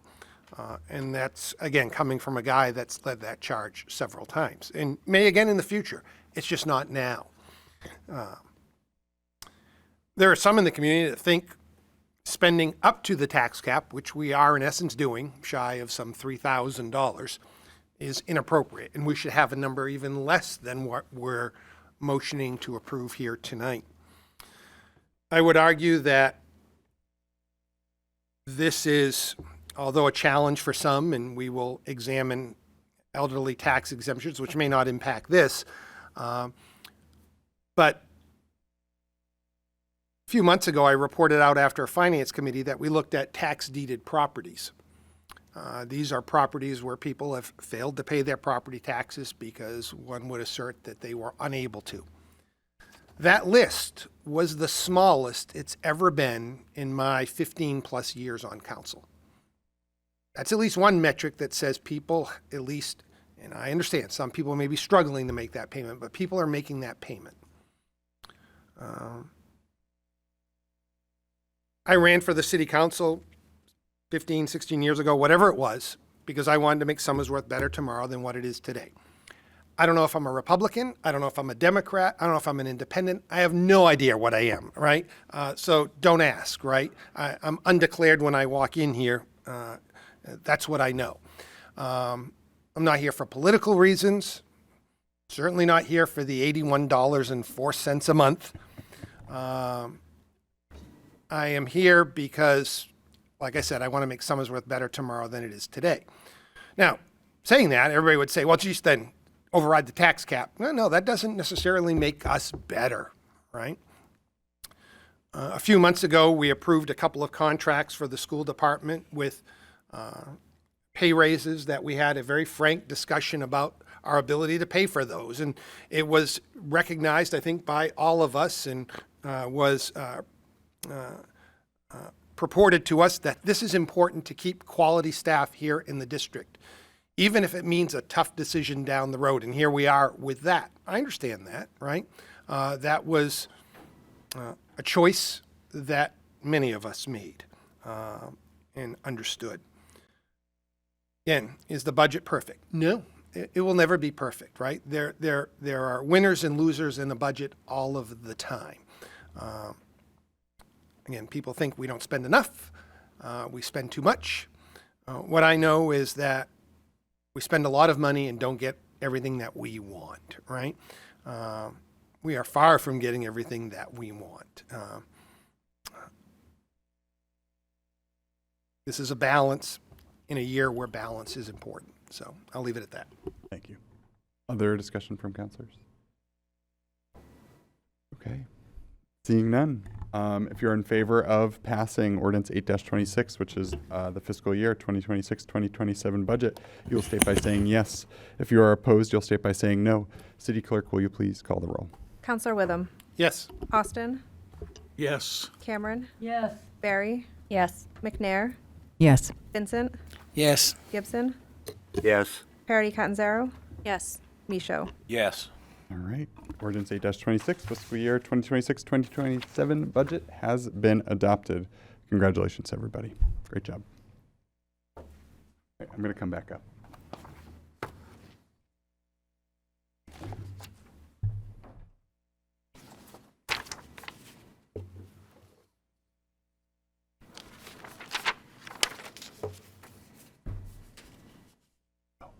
Almost forgot the thing.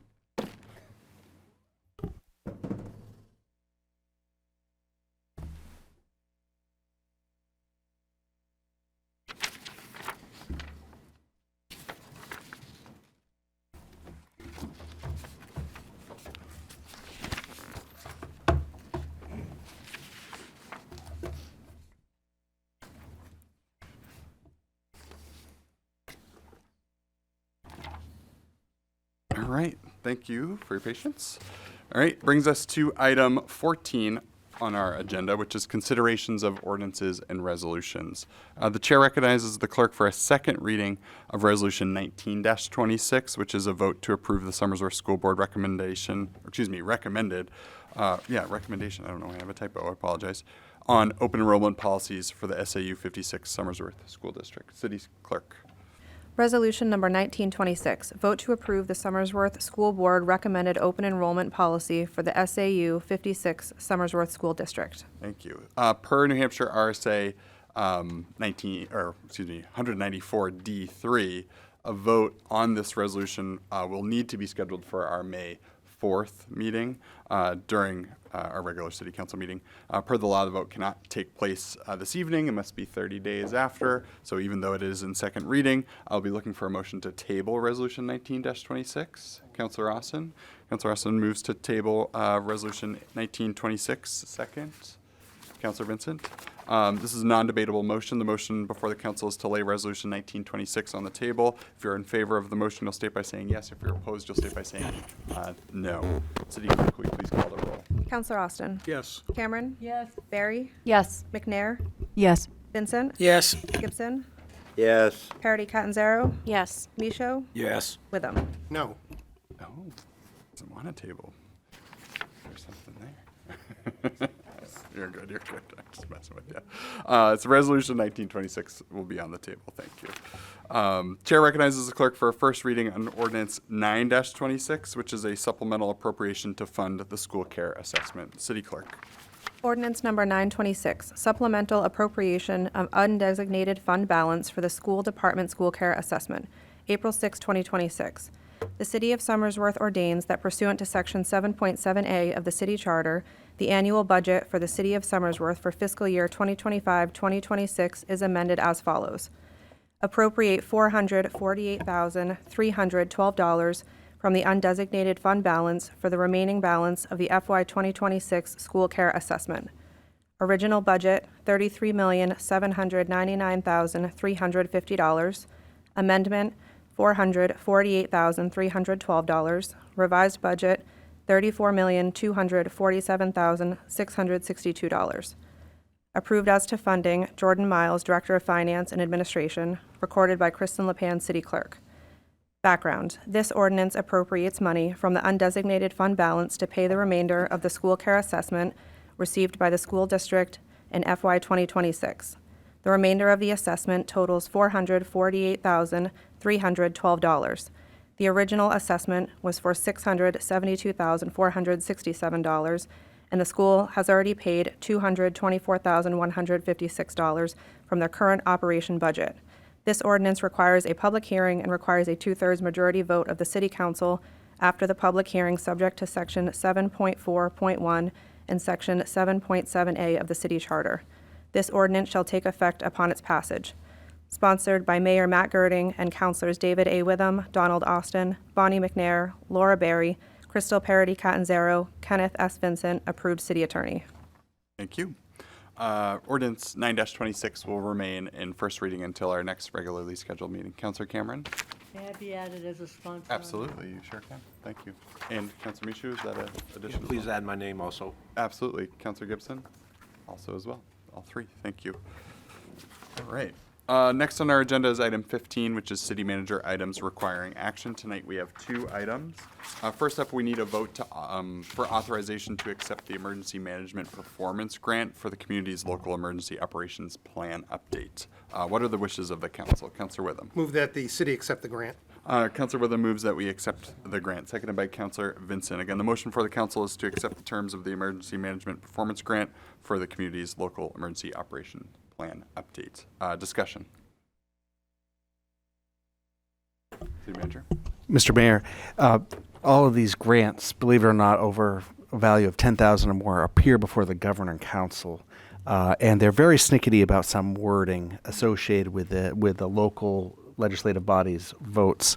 So if you would, if we don't say, but at least intend the sample motion here, it would be very helpful for us as we go about processing this. And Mr. Mayor, I could read that.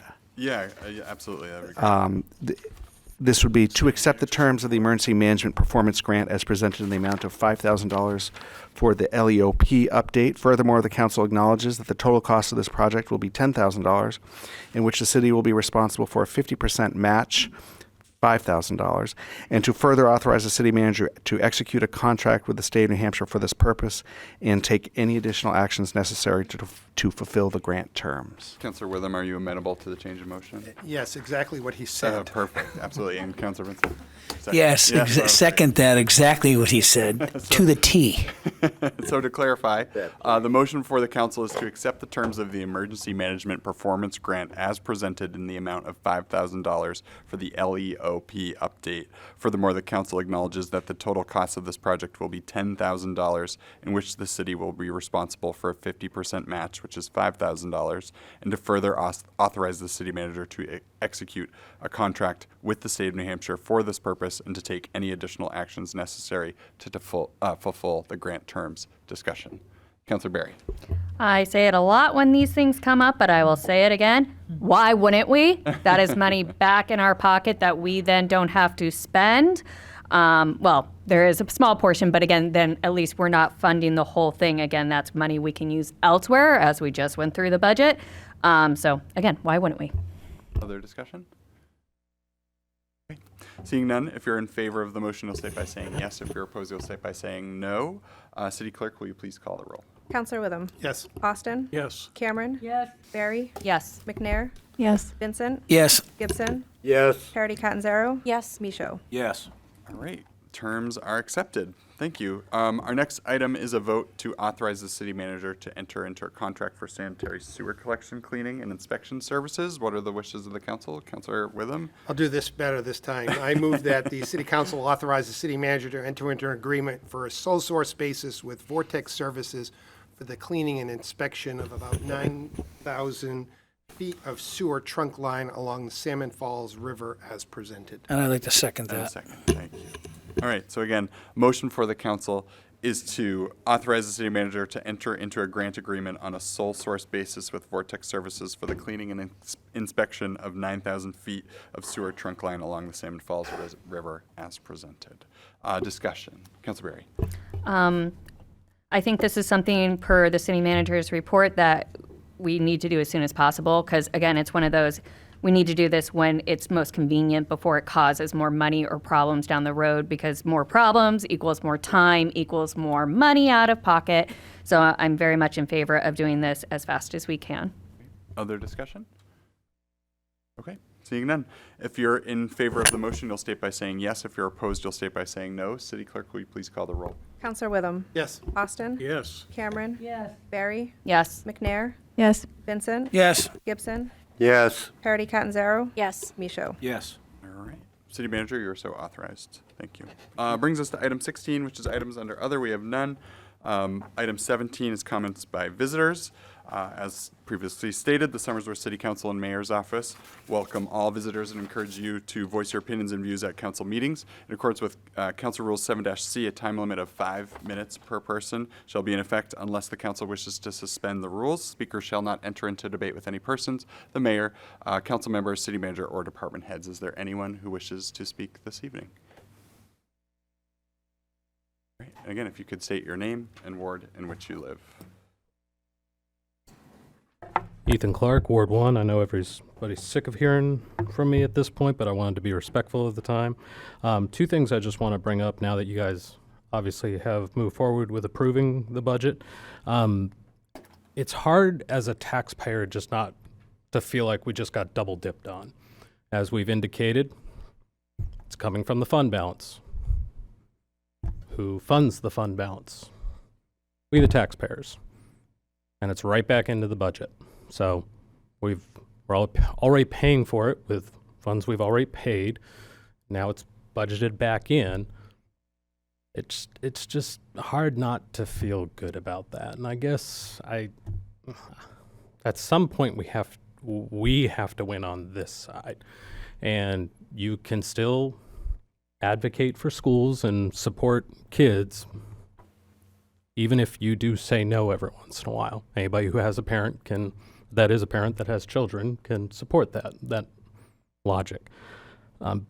$34 million, we're doing our part to support our kids. We're not underfunding our kids. Our kids get a solid education with the people that we have. I just personally, there's a good amount of support within the community that we just want a little bit more, I guess, attention with certain details within that. So what I would say is, seeing the budget come from point zero all the way to this point, I expect the same motivation from you with these abatements for our elderly citizens that now you are raising their bill. And it's been mentioned 2 or 3 times, like, oh, well, it's only $200. The part that hits me really hard for these people is that for these people that bought their home 20, 30 years ago for $150,000, $250,000, now they're kind of in the sunset portion of their life and on a fixed income, and their home is assessed at $450,000, $500,000. That is not a $200 increase. They've been fronting the bill for a while. So I've kept the timeline, and I'm very interested to see, and I didn't really say too much tonight because I'm a firm believer if you have to give the people in power the ability to make the decision, and then it's our job to voice our opinion of that. So I do expect that same resilience that you guys took to get this budget pushed through, and I expect you guys to come to the table in a timely fashion to offer our elderly people and the people that are struggling with these types of bills, to give them that relief. Our surrounding communities also did give people relief based on their income level. I do believe our veterans should get a break. I think our elderly should get a break. I also think those people that their income has not gone up by the amount we are taxing them when they bought their home 25 years ago, I think they should also get a break. Dover and Portsmouth approved that as well. We bring up Dover and Portsmouth all the time when it comes to the school side, but they also give people a break based on income as well. So I expect that same resilience from you over the next 12 months. And I would also let's start the conversation now, so that way we're not in the same position 12 months from now. But I just, as a taxpayer, it feels dirty to me that we're covering it, as Councilor Witham said, from money that we've already paid, and now it's included back into that. So, Thank you. Others wishing to make comment this evening? All right, seeing none, we will move on to item 18, which is Councilor seeking to be recognized. Councilor Vincent, you are up first. Thank you. I just want to say that I do believe that, the previous speaker has some merit. I don't know, when all this was created with the tax cap, I don't think Rio Roseberry was going to expect that we would take money from somewhere else. Like everything, it has its quirks or different turn, I guess, to it, because we just almost took $500,000 out of fund balance. With all respect, that should kind of be part of the tax cap. It's still money, and I have to agree with him. It's tough times for everybody. There's no doubt about it. It's not always easy sitting up here making these decisions. I just want to say that one person up here, I'm probably wrong, went unopposed. I mean, all of us went unopposed except for one person. I think that was Councilor in Ward 1. So I'm just encouraging people to come out and be involved. I remember when I ran for state representative, I was unopposed. And I thought to myself, wow, they have to have, and it was me, they have to have me because there was no other candidate. So they got stuck with me. Think about getting stuck with me? I had the little humor there. Anyway.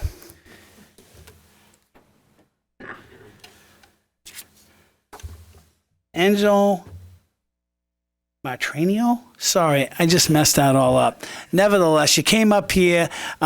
We used to have a comment section. We kind of got rid of it with counselors, so you stuck around for the whole meeting. He gave me this this handout that I'd like to give to counselors if I can. Just read it. If you could pass it along.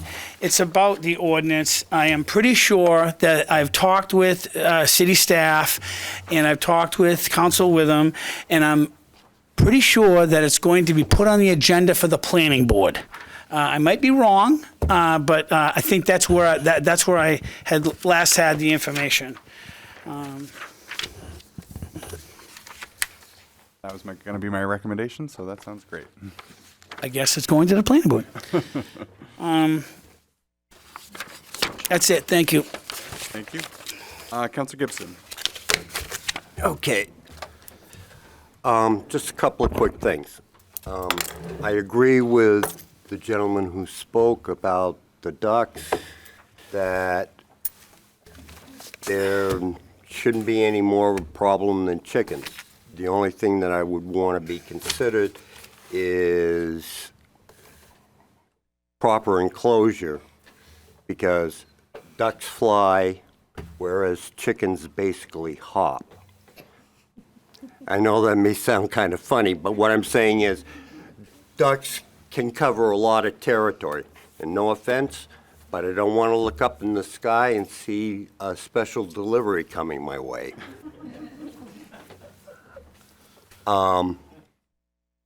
As to the use of the fund balance, I am always two different ways about that. But it's not a double hit to use the fund balance, because what it's doing is it's preventing people from having to pay more taxes in the coming year, because we're using excess funds from the budget from previous years to bring the total bill down in the following years. That's the basic idea of the fund balance. It's just like you have a savings account for yourself. You got money, motor just blew, pulled money out of savings, put a new motor in. That's the fund balance. And I don't like seeing my tax bill, but I know it's not any higher than it is because we've been making, I believe, judicious use of the fund balance. I would like to see it, the total amount go down, which our new city manager has been working on doing, because I don't think that it should be a catch-all, get-out-of-jail-free card for the tax. And hopefully, with all the projects going on in the city, we'll be able to keep the tax rates down for everybody. Thank you. Thank you. Councilor Parity Canzero. Thank you. I've heard Councilor Witham say that a good budget, nobody leaves happy. So this is a pretty good budget. I'm definitely not happy, but I am very grateful to my fellow councilors for going through this process respectfully, and all the good debates that we've had. I think the city manager and all of the department heads and the big team that I know that was behind the budget. As the mayor said earlier, we can pass this tonight because all of that extra time was put in up front to look at every single department. It is, it never feels good to know that there are cuts, but I think we're all just doing what we have to do. And as a taxpayer and somebody who knows a lot of people, like everyone does, who are struggling, this is really hard. So I'm glad that we're able to strike that balance.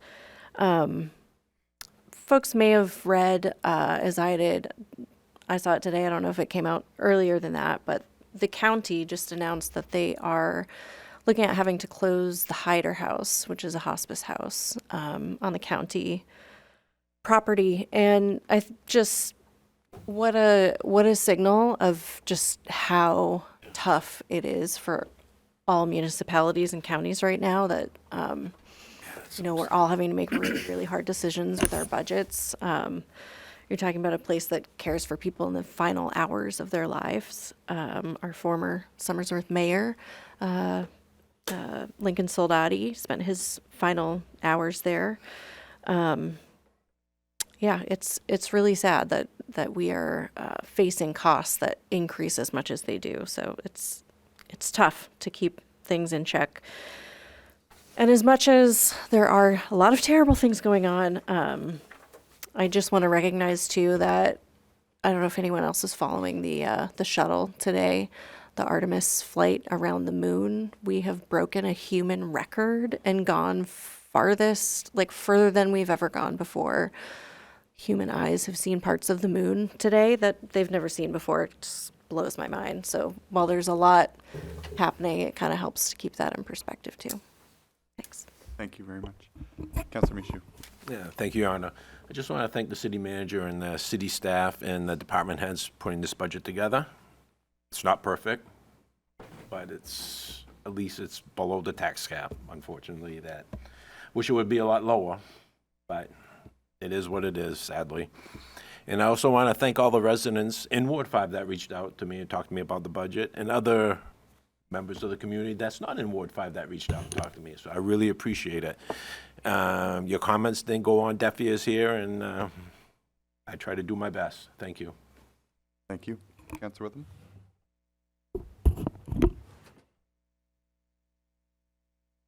It's interesting that our evening began with a public comment about ducks and then the association with chickens. And it aligns with a comment I want to make in my closing comments here tonight.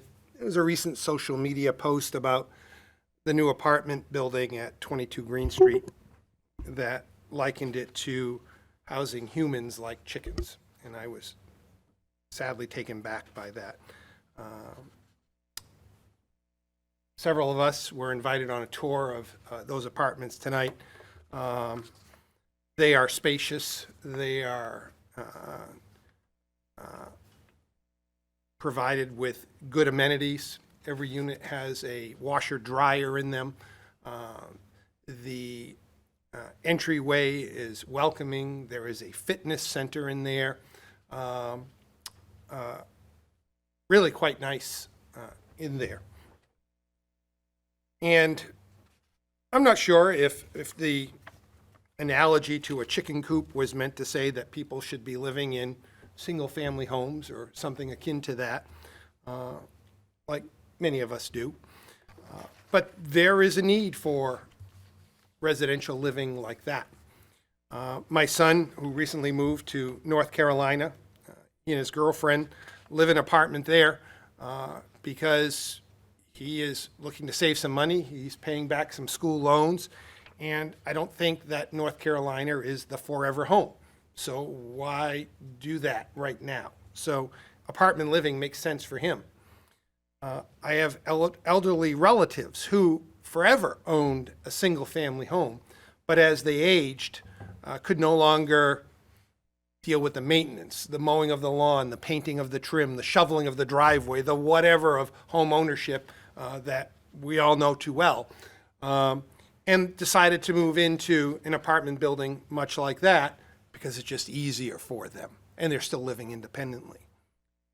There's a need for property like that. So just understand that. And part of it is just the way people live today. Not everybody wants to own a home. They prefer that type of living where they don't have to shovel a driveway, they don't have to mow a lawn, and it allows them their flexibility. Much like so many things in life that are just different now. I've worked for the same employer for 38 years. I've had one job my entire life. I've only ever had two bosses. I'm very strange that way. Students that graduated with my son from Somersworth High School back in 2018, seems like forever ago, may have more jobs by this point in their life than I've had in my entire life, right? People don't stick in jobs for the same amount of time anymore. Things are different. People talk about that building over there. They don't like the size. They don't like the color. They don't like this, that, or the other thing about it. Well, all right. We don't all like the same things. I've never gone a day in my life without passing a razor over my face. I can't imagine growing a beard. Sorry, Your Honor, City Manager. There's a long list there, right?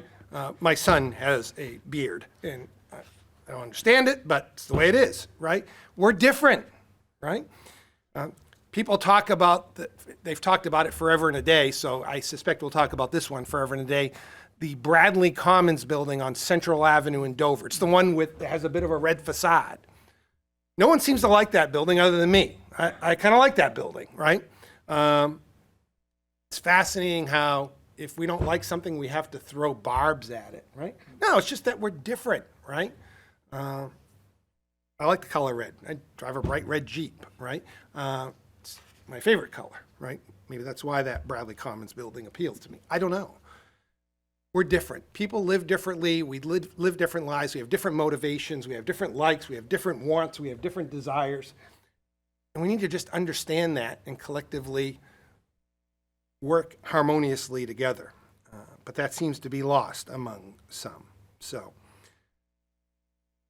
I don't know how I got there from chickens, but I did, and I'll leave it at that.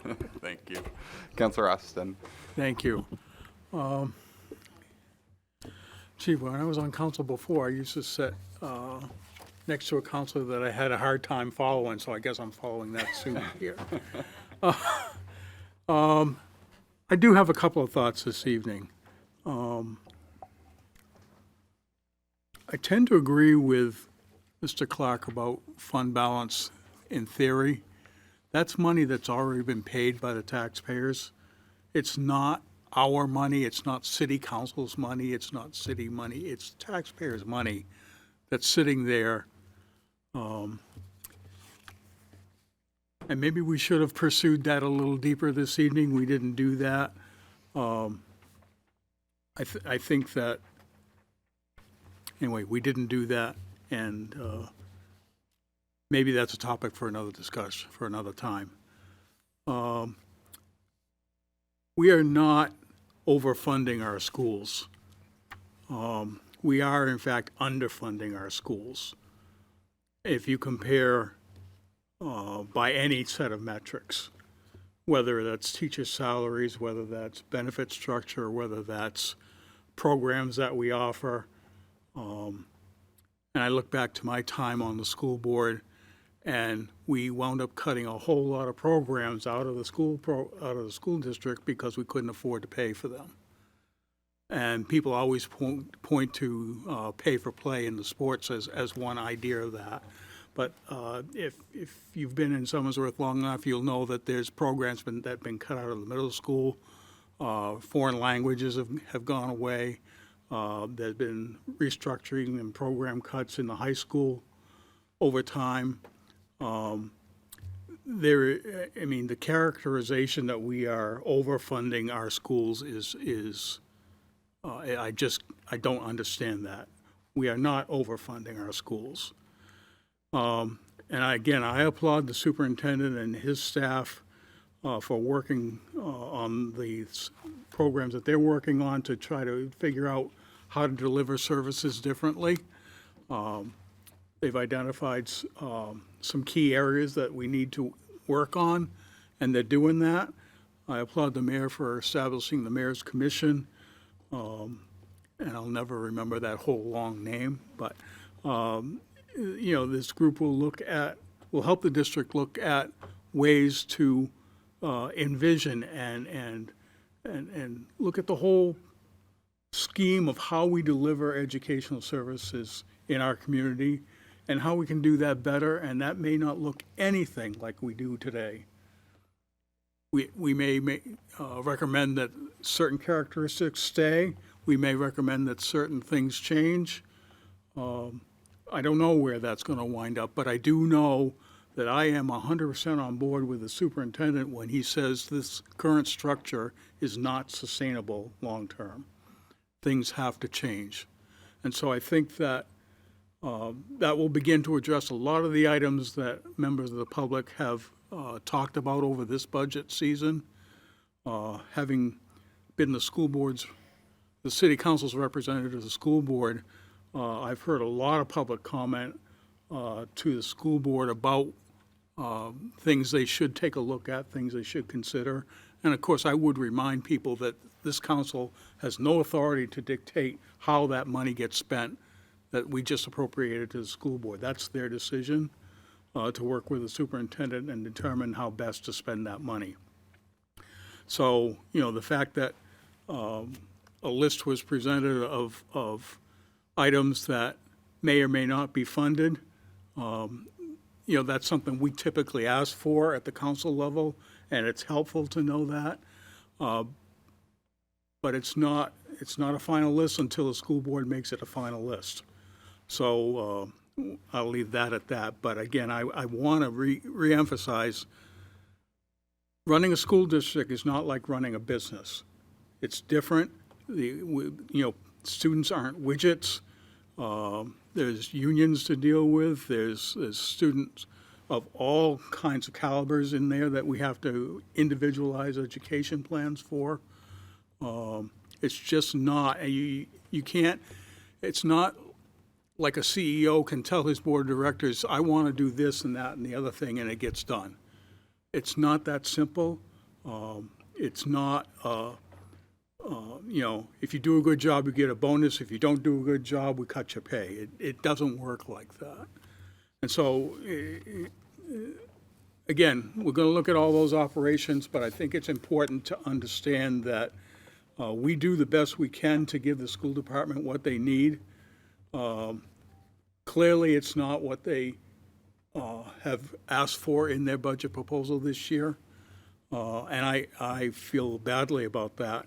But I also feel we have to keep in mind a balance of what the taxpayers can afford in the city, and I think the budget we reached tonight is a good compromise on that. Thank you. Thank you. Councilor Cameron. Thank you, Your Honor. This will be the last meeting before the all-city cleanup on the 18th. And if anybody can jump in and join us, we're going to meet at the high school on Saturday the 18th at 8:45. And hopefully all my ward councilors and at-large will join me, and I'll disperse people throughout the city. And I will give a shout-out to the Christian Academy, because they're going to send 70 people on the 17th ahead of us to do a cleanup because they can't join me on the 18th. So shout out to Mr. Clark and his group. And just a note on the budget, I think that this is always the toughest time for us. And this year was probably tougher than some of the others with rising costs and trying to be fair and equitable with everybody across the board. I commend the administrators and everybody who presented the budgets to us, how concise they were, but still providing everything that everybody needed. Not going above and beyond, but basic, providing what people needed. It was very tough for all of us to come to a decision, and I think it's important that people know that we weren't going to override the tax cap this year. It just wasn't in the books to do that, and trying to keep it as low as we could. So thank you. Thank you. Councilor Barry. Thank you. A couple of different things. I want to talk about, as we're going through the budget, we talk about the city side and the school side. I know it came up a lot in our workshops. None of us are in a bubble, and it's really easy to get thinking school, city, community, taxpayers. And I just want to give a shout out because I know for a fact that our school system really reaches outside the system and they help our community. I know we're using the CDC program for the museum to do plaques. That's one outreach that's helping them raise funds to work on other things. So I just want to give a shout out there. I know some of our public works also reaches to help out in other communities as well as our schools and other things. So I'm just going to kind of say it gets really easy to start pointing back and forth when we're talking budgets because there's only so much. I'm actually really happy. Not that I can't give everybody everything they want this time of year, but looking across our other communities nearby, I look at it as a win that we were able to fully fund our police, our fire, our public works, that we were keeping our schools as stable as possible, that we didn't have to close a school. We have neighboring communities that have closed schools or that they've cut quite a bit more than we've had to. Like I said, I would love to give everybody everything they want, but unfortunately we are where we are with tough decisions. But with that in mind, I want to thank those who reached out to me. I actually had a very almost equal on both sides, saying increase, don't increase, stay where you are, which I very much appreciate because there's two sides to every coin. One of the things I want to kind of challenge our community on, I want to say thank you so much for the food donation that happened over the weekend. If you're one of those who wanted us to increase, there are ways that you, even if we didn't do it here, you can take that money and donate it. There are other ways that you can help. Something as simple as buying paint so somebody doesn't have to buy the paint if they're updating certain things within the city. You know, classrooms being painted, city hall being painted, whatever it is. I mean, some little things, I know it sounds kind of ridiculous, but paint's actually expensive. Just painted my bedrooms, it's expensive. It can go a long way to help stretch a budget.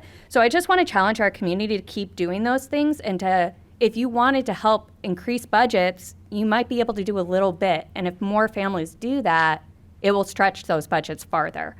And I will stay there. Thank you. Councilor McNair. All right, I'm just going to start by saying he said I'm going to speak forever because I'm the last one and he is timing me.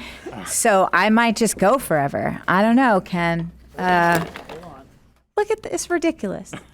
Anyway, so I have a lot to say. I do, but I'm going to try to keep it brief. Don't you stare at me, sir. Don't you do it. Who put you two next to each other? It was a mistake. I was supposed to keep him in line and I'm failing at it. So a couple of things. So first, this is my first time on this side of the budget decisions. I've spent the last few years sitting out there and making statements, and everybody on this body knew my name well before I ever sat here because I was a pretty vocal person. I've lived in this city for 12 years. And I have been a part of this city in some public way for all of that. I'm hearing all of our counselors talk about the outreach that they've received from folks regarding our budget. And to be quite honest, that's about the only time we hear from people is about the budget. So I'm challenging everybody in this city to do something about it. I would like to challenge everybody in the city to say something, to pitch in. If you don't like it, do something, because if you're just complaining, that's not helping, and nobody's going to help somebody who's just complaining. I would also like to say that in terms of some of the money decisions, I am not happy with the way that we are funding our school system. If that's someone's alarm, I swear, no.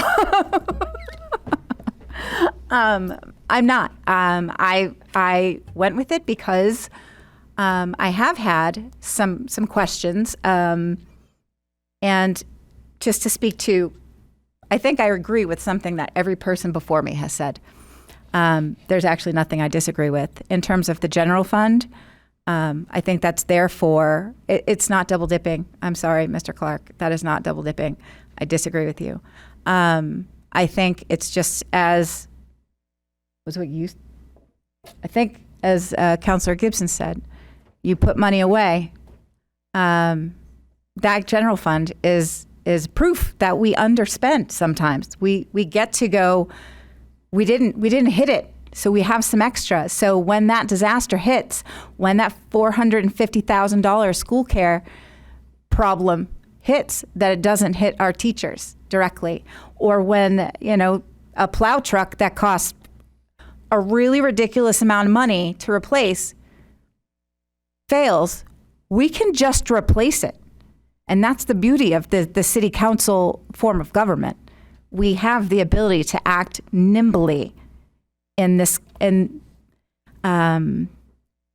in the face of these tough situations, and the general fund allows us to do that. So even with that in mind, if I had thought I could get the votes, I would have given the school 100% of what they asked for, with the understanding that you're going to fix it, because we all know it's not sustainable. And I hope that, I think a lot of what folks here are hoping tonight was that we get some additional money back from the state. Someone once mentioned we're always pointing fingers at the state. That's because they're there. Like, nobody's just pointing fingers to place blame. We're pointing fingers at the state because they're not meeting our needs.